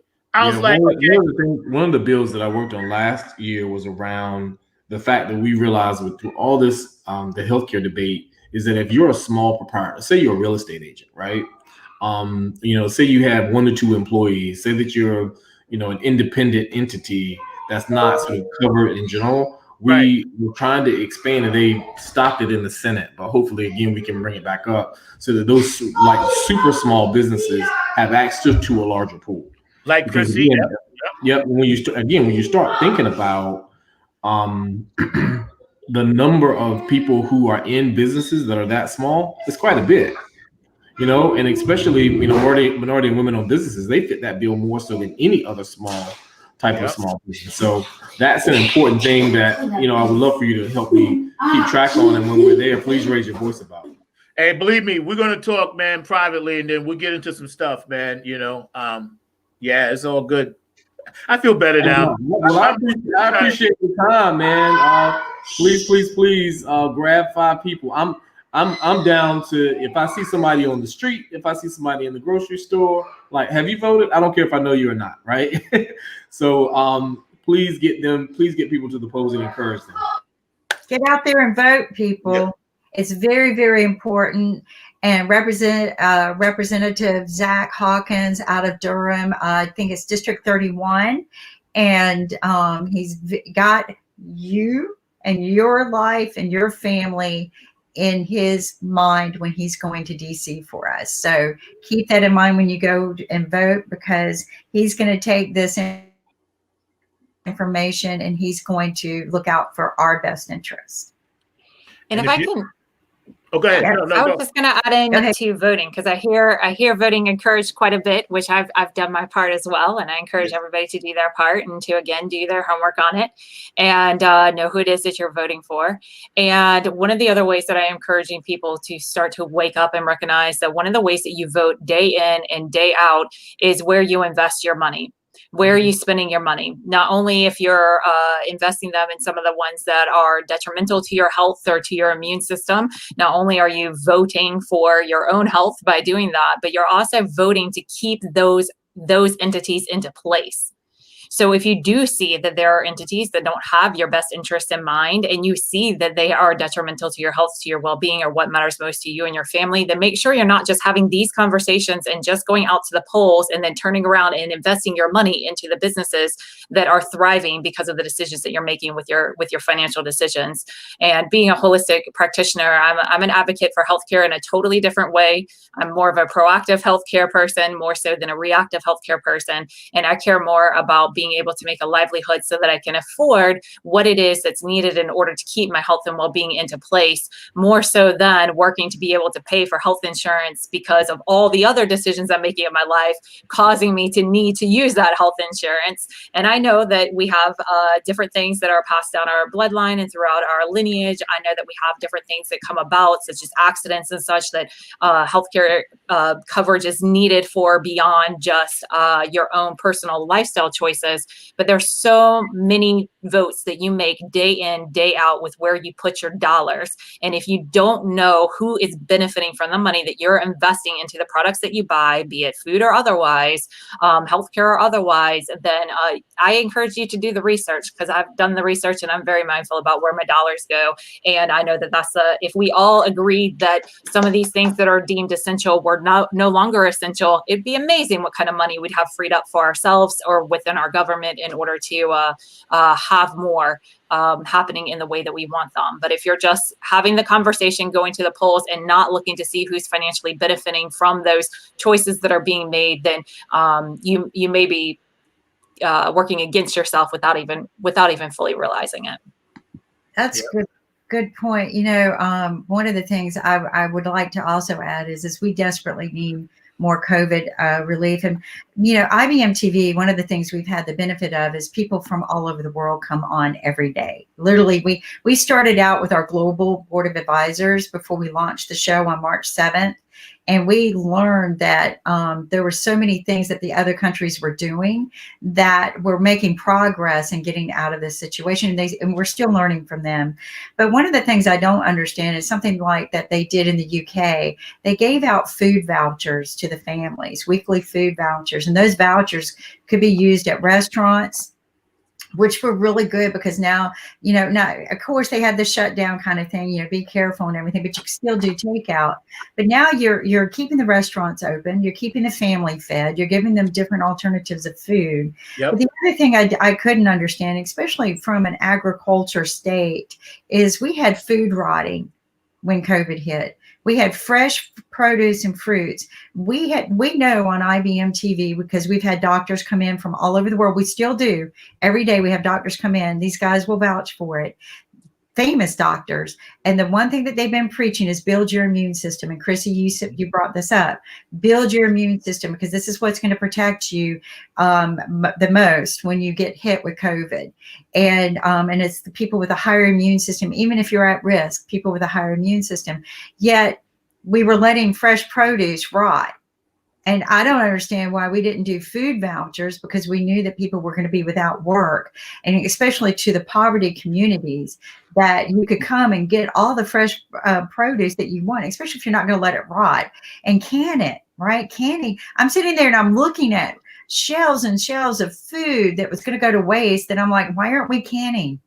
You know, if you're staying at home, hand out, you know, well, cans cost a lot of money, but you know, get that resource into the hands of the people so that we can keep ourselves fed, because feeding ourselves and feeding ourselves healthy, it should be the number one priority, right? Keeping ourselves healthy. And I'm hoping that somebody with some common sense will go up there, and instead of, you know, pushing new judges we don't need, and making that the priority agenda, that people will make the priority agenda people. And then that's what I want to see. I want to see that people become the priority, and we're going to need that, Zach. Yeah, we are. Representative Zach. I'm going to call you Representative Zach. Yeah, no, that's fine. That's fine. I was going to quickly say I filed this Food Waste Reduction Act, and it got to exactly to your point that we waste so much food in this country. I mean, billions in money, but most importantly, billions in like plate. And the thing is that some of it goes to waste, as you mentioned, in the grocery stores, and is still edible. They call it food scraps, but it's still edible once it leaves like a restaurant, right? But our current restrictions for universities and for mass producers make it so that it doesn't get to a secondary consumer, which is, you know, people who absolutely need it, right? Who, you know, students, folks who are food insecure, et cetera, et cetera. And we have to remove regulation to make that happen or loosen them, right? And so some states around the country have done a super job in that regard. And so that is one thing that I'm looking at, because I hate that people are going hungry. Yeah, so many people are going hungry. And the other thing I was going to ask you, Zach, is what kind of things are you thinking about doing? I had mentioned it to Chrissy earlier about some of the things that are going on with our education, because I know a lot of people are concerned about that, particularly here in North Carolina, when so many of our kids don't have access necessarily to computers and things of that nature. And of course, with COVID, a lot of folks are being educated from their homes. So I was wondering if there are any initiatives that you're putting in to deal with the education aspect of what's going on. I'd love to speak to this too, as a mom too, after we hear from Zack, if he's available. See if Representative Zack is around and everything. I hope he can come back too, and maybe there he goes. There he goes. Speaking of kids, Representative Zack, I was asking you about the education aspect and what kind of things you were bringing to the table to deal with education and all of that from our state, because I do know a number of folks are concerned because not everybody has a computer, and a lot of people are concerned about access since many of the kids are being educated from home. So I was wondering if there were anything that you're dealing with. Yeah, we worked locally co-chairing a campaign with the school system to make sure that every kid has access to a device, hotspots, and training. Because unless you are in a system, like a space, you don't have IT support. Parents don't know how to use these things, and hell, I work on them every day. I don't know how to use them. And so I think it's just important that we do that. And so some of the things that the governor actually did in Raleigh helped a lot of North Carolina families.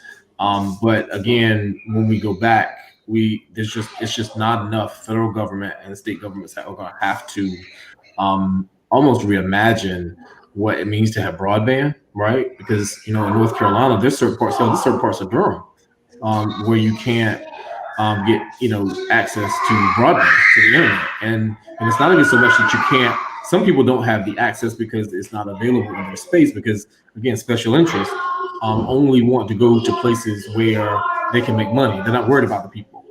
The second thing is that some of it's just unaffordable, and so those are the two things I think. And there's actually a bill in Congress right now from Representative Clapper from South Carolina that basically is like an electrification bill for broadband. And so if they get control of both the House and the Senate, I think they're going to move that way, because everybody realizes that the pandemic has exposed it. There's no real reason for us not to do it. It hurts business. It hurts commerce. It hurts everything. It hurts healthcare. There's certain places where you don't have an OBGYN in certain parts of North Carolina. And you can imagine what that looks like for the rest of the country. And so if we don't have the ability for people to see specialists, to get counseling, it's a whole host of things. Sorry, this is my life. If they don't have that kind of access, then the only way that can happen is through expanding, broadband services. And it is absolutely critical for education, both K through 12 and higher education. I don't care if you went to college and you had to go back home, no matter what school if you're at Harvard to the community college, you're doing it online. And so in order for us to improve in that space, we just have to expand broadband and make sure that literacy of how to use those devices is readily and available. So yeah, I'm all on that. I grew up in a super small town before I moved to Durham 27 years ago, and we have to invest in that. I worked with smart cities for years. I was actually the lead engineer on the first broadband network ever rolled out. North Carolina actually did it first. The senators of our state felt like it wasn't what we needed to be investing in. They didn't want to be first, is what they said. We don't want to invest in something to be first because it was very expensive. A lot of people do not understand the cost of rolling out a real fiber network, broadband network. It's very, very expensive, but there are cheaper ways to do it. There are very cost-effective ways. I shouldn't say cheaper, but there are some cost-effective ways to, we can distribute it from the air. But I've worked on smart cities, so maybe we can connect sometime and talk about some plans on how to get the matrix out there. Because there is a cost-effective way to do it. I work with NIST and Washington, D.C., Dr. Ree, who brought the first Smart Cities project into North Carolina. Oh, wow. So, yeah. Was that the Wilson, North Carolina?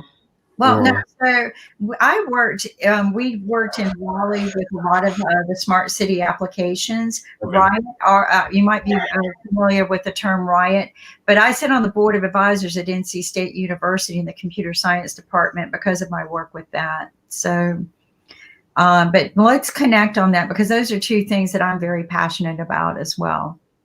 Yeah, I agree. Until we can get the broadband out there, the people who need the education are not going to get it. Yeah. So, I'm sorry. I know Chrissy's got. Yeah, she had a comment. Chrissy had one. Yeah, so I have a daughter. She's in second grade this year. Of course, she's been impacted by all of this as well. We're doing the virtual school option, so she's at home, and she'll be home until the end of her second trimester, whenever that is, sometime in the early spring or start of next year, at a minimum. And we're very fortunate that she's in a small charter school, so it's still publicly funded. The only reason she got in is not because of our area or affluence or anything like that. Literally, her name was pulled out of a lottery, and that's just the school that she got got accepted into. So we've been able to have computer access and all of that taken care of. But I know that we're in a minority when it comes to that, and not all the school systems can do that. The one thing that has failed to come across my radar that I've been looking for as a parent and as someone who's holistically minded is conversations around the emotional and mental well-being of our kids, and being exposed to this kind of environment, and returning to an environment in which there is social distancing in place, in which kids that are healthy have to wear masks, in which kids are pretty much disconnected from their body and what it's telling them, and understanding their own immunity, their own well-being, and their own responsibility over their health. And I know that for the Johnston County, I'm in Johnston County, and although my school, our school doesn't follow exactly the same things as the county, being a charter school, they can do a few things a little bit different. But for the most part, if the governor states it, it's going across all the schools in North Carolina. I know that for the Johnston County School Board meeting, they had a 6-hour conversation around how to handle the kids going back into school, and not once was the emotional or mental well-being of our kids even discussed at all. And that's something that's extremely important to me overall as a society, as we are all going through everything that has undergone, be it the financial struggles, the struggles with our businesses, the struggles with our health, or concern for loved ones, or just the racial tensions that have flared up, the divisions that have happened between our relationships and family members, and all this conflict that's been going underway. Very little discussion, kind of like the immunity building discussion around mental wellness, emotional responsibility, and the effects that all of this is having on us. And that's something that's very important to me, and something I've been talking to our school about, and the people who regulate things within our school system, I guess it is, that her school is a part of. Yeah. So just curious if there's any conversations like that, or any interest in starting conversations like that, because I feel that this would be part of that proactiveness that could help to eliminate some of the need for the governmental support or health insurance support that would be needed down the road. Yeah. The conversation was a huge part of last session, and as we got into the after the pandemic hit, we had a few sessions, and one of the things that we sort of found is, especially I can speak for Durham County, and what I know some of the other larger counties have had, is that they are trying their best to think about how they are digitizing a lot of, and making video appointments, right, for students, and allowing them to have access to, and this is across K through 12 and sort of the UNC system, how they're making that more available for students. But the thing that we ran into is that and this isn't talking politics, this is just sort of what the system was last year, is that our GOP did not move forward on the package presented by the governor, so that we could have adequate counselors and psychiatrists and psychologists, that were and social workers that were on par with meeting the students' needs, right? And so by allocating that money, you have the opportunity to I'll say this, let me back up. The ratio with some in those fields is like 1 to 1,500. And some of them do multiple schools. And so there's no way that they can reach meet the social and emotional needs of those children when you can't build a personal relationship, right? And then there's not, and the reason that healthcare and access to it is so important, even for students who are in our K-12 system, is that when you have insurance, and those, the infrastructure that's around the school system, they then have the opportunity to contract out, right? If you have insurance, then you can pull on that, right, alongside what you get from your school system. And so it really sort of boils down to decision makers and people who understand and care that this is actually having an impact. Like, I had a teenager who had to go through the pandemic, who was a graduating senior, and that took a toll on him, right? And you're thinking your senior year is going to be one thing, and it's something that's totally different. And not to mention, and I have I don't advise this, but we have a first grader.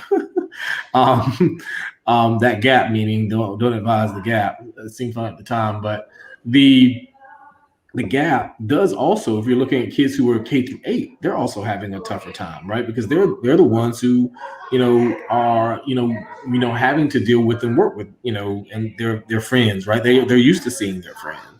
And so I think the biggest thing is making sure that we first have adequate access for those types of professionals in our school system, charter, public, private, right? I think the second thing is with your local school boards, as you mentioned, Johnson County School Board, is that people have to make sure that as an agenda item, like Durham, that is what they brought up on day one about making sure that we're meeting the social and emotional needs of those kids, right? Wake County, Mecklenburg, Guilford County, all that came up. And our teachers union, which you have a pretty decent association of educators in Johnson County, reach out to them and make sure that they put that on the agenda so they can help put pressure. Because coalitions of sort of parents, a lot of those groups made sure that was something that was discussed. Because as a parent, you don't know what to do. Does that make sense? I mean, you don't know what to do day to day when your kid is, just not functioning normally because they're trying to figure out how to work in an all digital society. It's just not, it's not their sort of hierarchy. It's not meeting the hierarchy of need, because some of that is, social, and the isolation that it has caused is something that I would honestly, just to be pretty direct, it's something we're going to deal with for a long, long time. It right? is, and it's funny because my daughters are 12 and 16. Kayla goes to the School of Performing Arts in Durham. She went there to dance, play violin. Again, like your child, daughter Chris, she was just picked out of a hat. It was a lottery thing. That's how they did it, right? And again, she missed her end of her sophomore year. Now she's in her junior year, but she can't perform. And that's what the school does. It's a performing arts school. So she can't dance, she can't play violin, she can't be in a play, yada, yada, yada, right? So like what Chrissy mentioned is very important for everybody out there. Trying to balance as a parent your child's normal social needs in normal times is hard enough. So then you throw this and they're locked in, and the children and the kids, man, I said this on one of my very first shows. This was back in May. The kids are watching us because they want to see what are you going to do, because this is not normal. And I do have to add this because this is very pertinent. I just got a text from my friend, and if y'all can see this out there, that's in New York. So I want everybody that thinks this is a joke is not. All right. He was on this show. I'm not going to say his name. His uncle just died of COVID. So wow. Keep that in mind, y'all. Keep that in mind. I just got it just now. It just came through. It's pertinent information for those of you that don't want to wear the mask and keep others safe. Believe me, it's the real thing. And I'm sorry, Chrissy, I didn't mean to cut you off, but I had to get that out because I'm angry at a lot of my people are suffering. I lost my cousin. She died of COVID. I'm in agreement with you. I think that it's important for people to understand the realness of COVID, and that there is a sector of the population that is extremely susceptible for the hardships that come along with coming into contact and contracting that. Thankfully, it doesn't extend out to everybody, and that it does hit a specific sector more than others.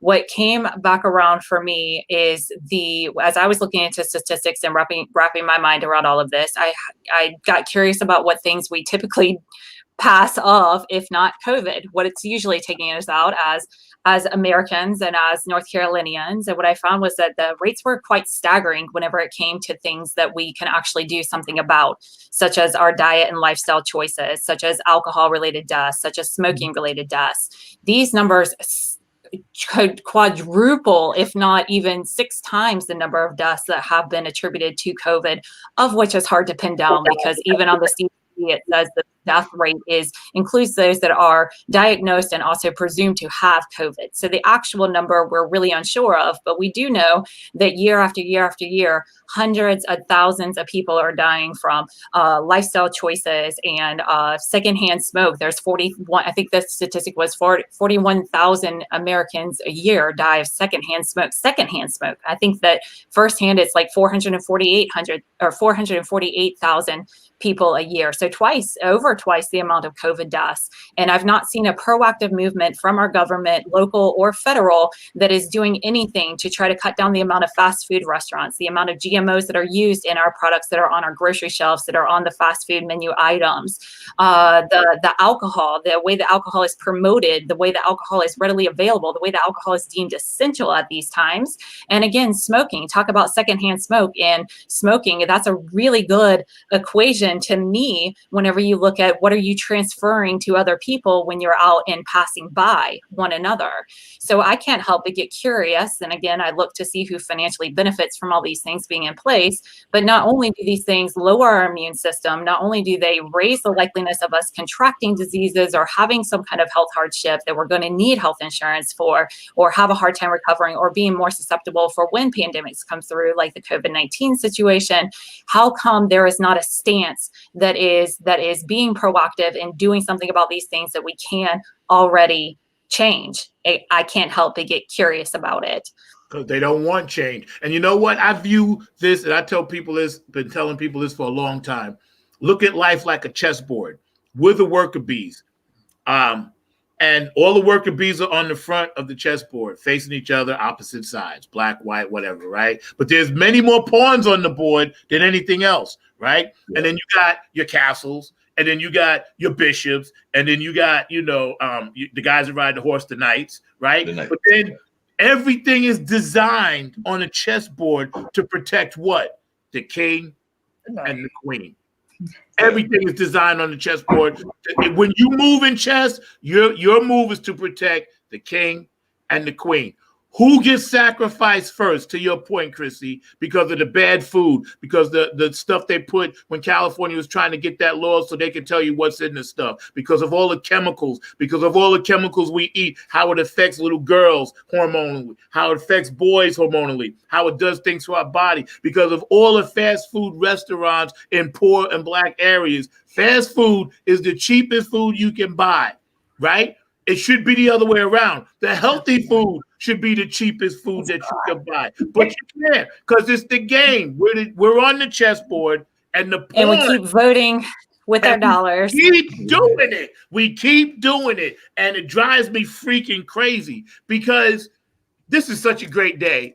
Because this show got to be reran, because it's hitting it, man. It's hot. Yeah, we got all kinds of issues. It's hot. Woo. Yeah, it's hot. We definitely, you know me, I'll go forever, but I know Kimberly's probably going to have me wrap up at some point or another. I have to leave because I have to, I'm freezing today. I forgot to fix things around here to be warmer.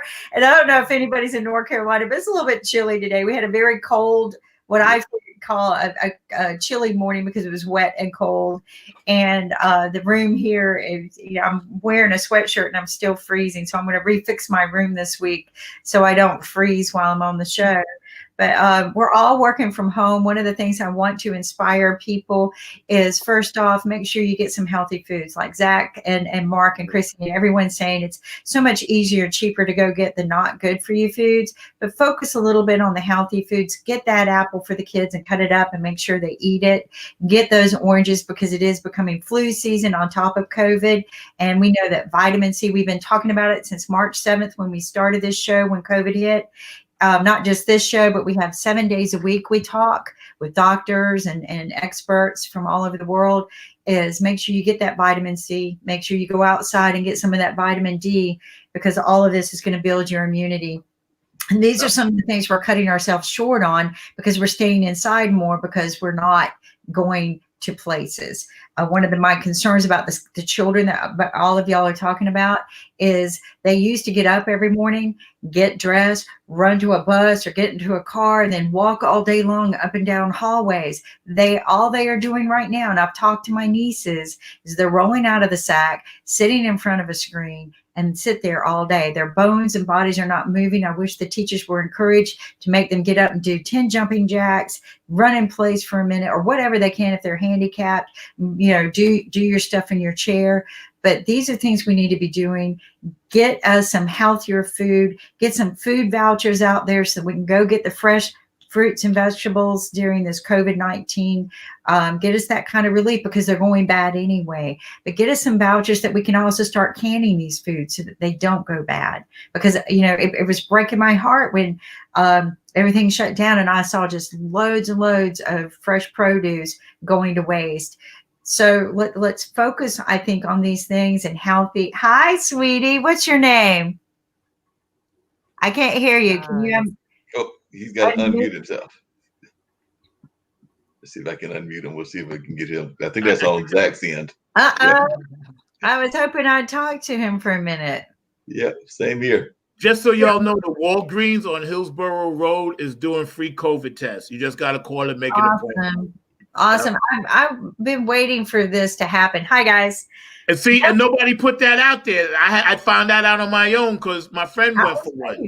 So, these things should be publicly known to people. I posted on Facebook where you could go if you're worried, get a free test. It won't cost you a dime. Well, let's see if we can't get that up on our, we have an AI bot for COVID. Let's see if every once in a while, somehow or another, we can get the word out there to all of the communities where the free testing is. But these are things that we have to take upon ourselves. We have to go out there and get educated and learn. So get out there, get educated and learn.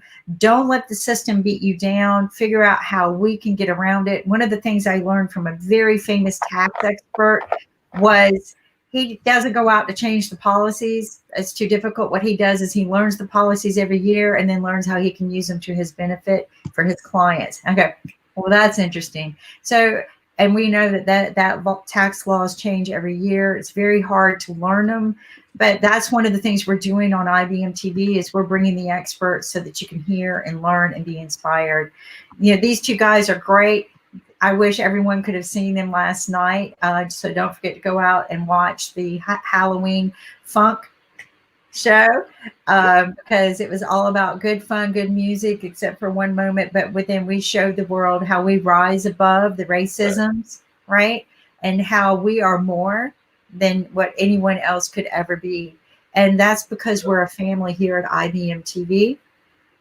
And I'm going to have to leave, but you guys can keep the talk going and I'll listen. I got to jump too. The team is listening. We're all going to jump off, and I'm going to hear something from Representative Hawkins if he's still there. But Chrissy, before I get to him and everything, I know everybody's getting ready to wrap up, and Ian, I know Zach's got to get ready to go, and I've got to have a couple of other things going on. As a matter of fact, there's going to be a Wilson Idol later on this evening that I'm going to be producing and everything, so I've got to have that going on, so y'all can catch that on Facebook Live. You won't see my face. You'll hear all kinds of great singers, and that's coming your way at 6 o'clock. So at 6 o'clock, I'll be dealing with that, and I want to thank Mildred Somerville for helping me be engaged in this thing that is definitely supporting a lot of our youth, because there will be a lot of young people that will be seen as well. So definitely that'll be at 6 o'clock on Facebook Live, on YouTube, and on a number of other platforms. Probably even have it on this platform as well. So definitely look forward to that. But Chrissy, you've been engaging with us. You were with Zach first thing at noon, and we're almost at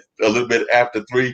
Any positive thoughts? And you were always, I agree with Zach, whether you were on Tish's show or you were here with the roundtable or on Zach's show earlier, you always do bring us that positive energy and some great thoughts. So I would love to hear any closing thoughts that you've got that you would love to share, because I, like Zach, am a big fan of your spirit and all of that. I actually belong to that opposite sign. I heard you say that you're a Capricorn. I'm a Cancer, and we're both in that tropical area. So I know the Tropic of Cancer, the Tropic of Capricorn. So definitely we're polar opposites, but a lot of similarities as well. So that being said, any positivity that you would like to share? Yeah, we need each other to balance each other out for sure. Yeah. So thank you. Thanks y'all for having me. It's been great hanging out with you for so long today for sure. And just to kind of echo what Kimberly was saying before she hopped off, not only is it important to make sure you're doing things like physically to strengthen your immunity, but also pay attention to what you're consuming emotionally and what you're taking in and exposing yourself to, because there is a lot of opportunity to get wrapped up in conflict, a lot of opportunity to get wrapped up in fearful thinking, thinking and fearful thinking will absolutely zap your immune system, and positive thinking will help to lift it up. So surround yourself with people that are expanding the conversation, and just remind yourself that you have an option and a choice of where you invest your time, your money, and your energy, and look to see what you're getting in return for that investment. And it can really go a long way, or take you out of the game quite a bit. And I think we have enough struggles in the world right now. I think we have enough conflict in the world right now that it's a very powerful time to remember to be gentle with yourself, with one another. We are all going through this. We are all being affected by it on various different levels. And if you want to know what's in it for you to heal, then pay attention to what rises up inside of you and get curious about that. Get curious and take this time to know who you are, because when you know who you are inside and out, then you can handle things like how Zack did last night. When you know who you are, nobody can tell you that you are anything other than, and when they do, you can just see it as their own limited ability to take in the fullness and perception of all that you are. So this 2020 is a great clarifier. It is a great fortifier. And if you go about it with that perspective in mind, what you will find is that you can fortify yourself in a very powerful way that goes beyond the need of external validation and reaffirmment. And to me, that's just where the magic happens. So I agree with you.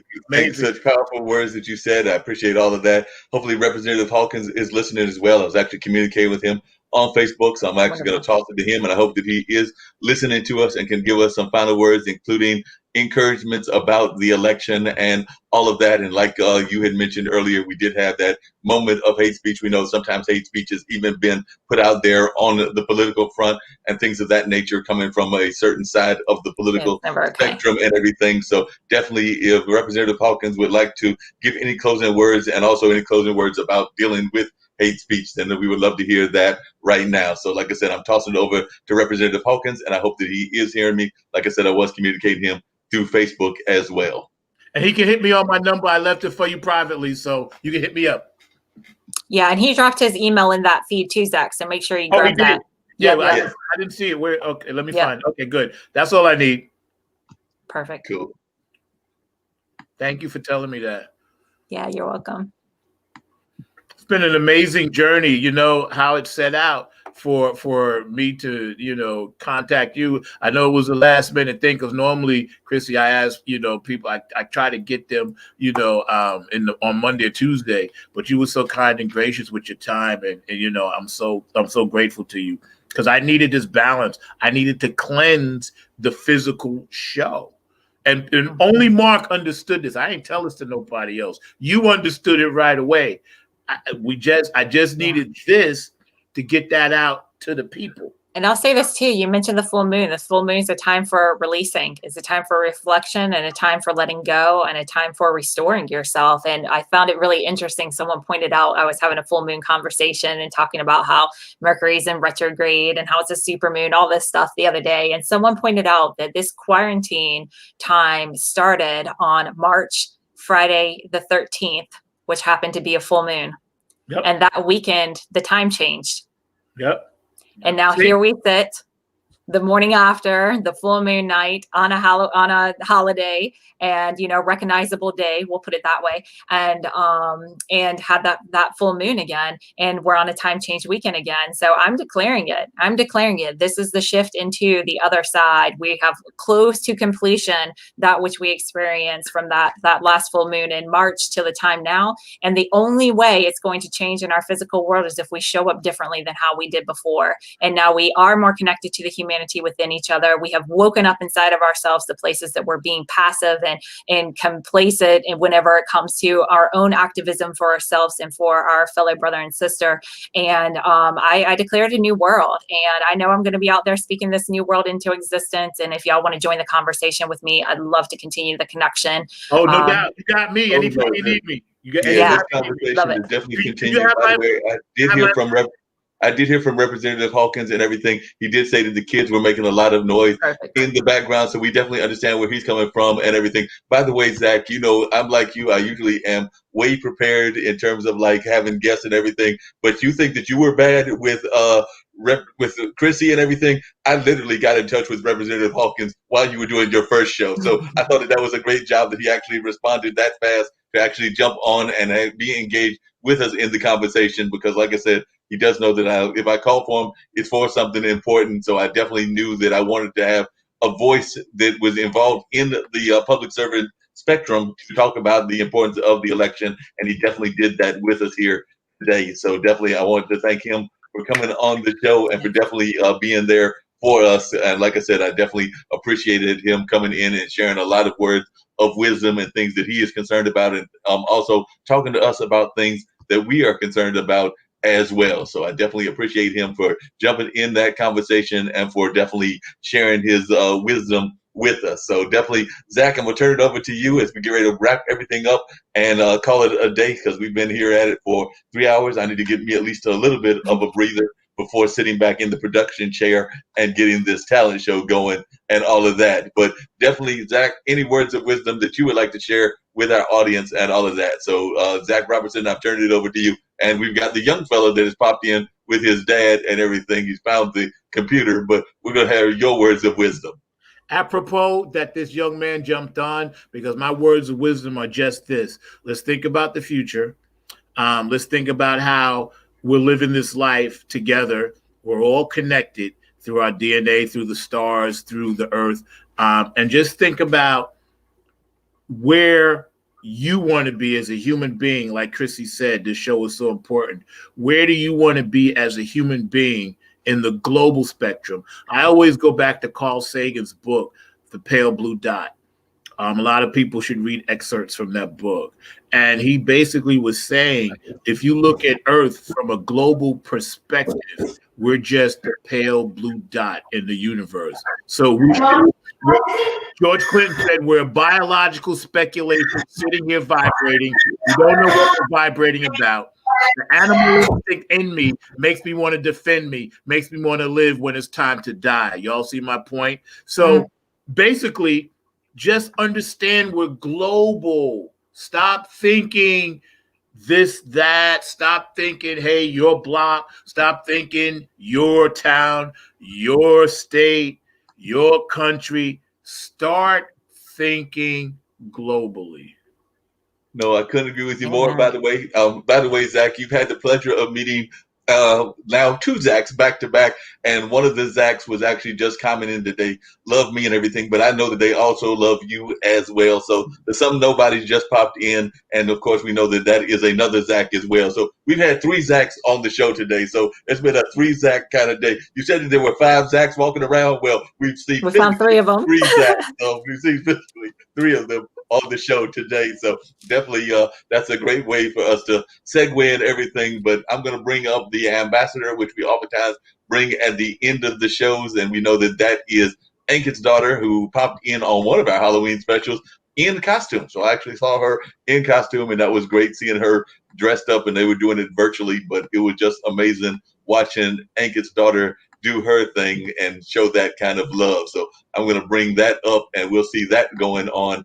And then after that, we will wrap everything up, and folks will have a great time. And of course, there are other great shows. I do know that at 3 o'clock, actually, it's going on right now. We've got the show that Alexandria May does out of South Africa. So that is going on, talking about a lot of the musical community and everything that's going on around the world musically, because she has guests from the United States, London, South Africa, wherever she can find them, and they are all having great conversations. And then, of course, later on, the Some Nobodies will be doing their show that is called Talking Upstream. And, of course, that will be going on as well. And by the way, before I bring up the ambassador, they called it a Zack attack. So they said we had a Zack attack today with 3 Zacks doing stuff. So the Zack attack was in full effect. So we had the Zack attack going on here on the network. But right now, let's check out the ambassador, and she gives us some great advice about things that we should be doing on a regular basis when it comes to this pandemic. And then I'm going to get this airplane on out of here. Thank you.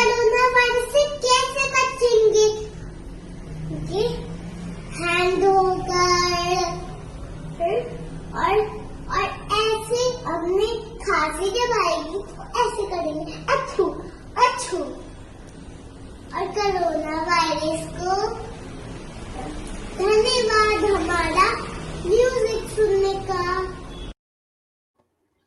And of course, that's the show. And we see the young fella right there. So we're glad to see him hanging out with us. But right now, we're going to get this airplane on out of here.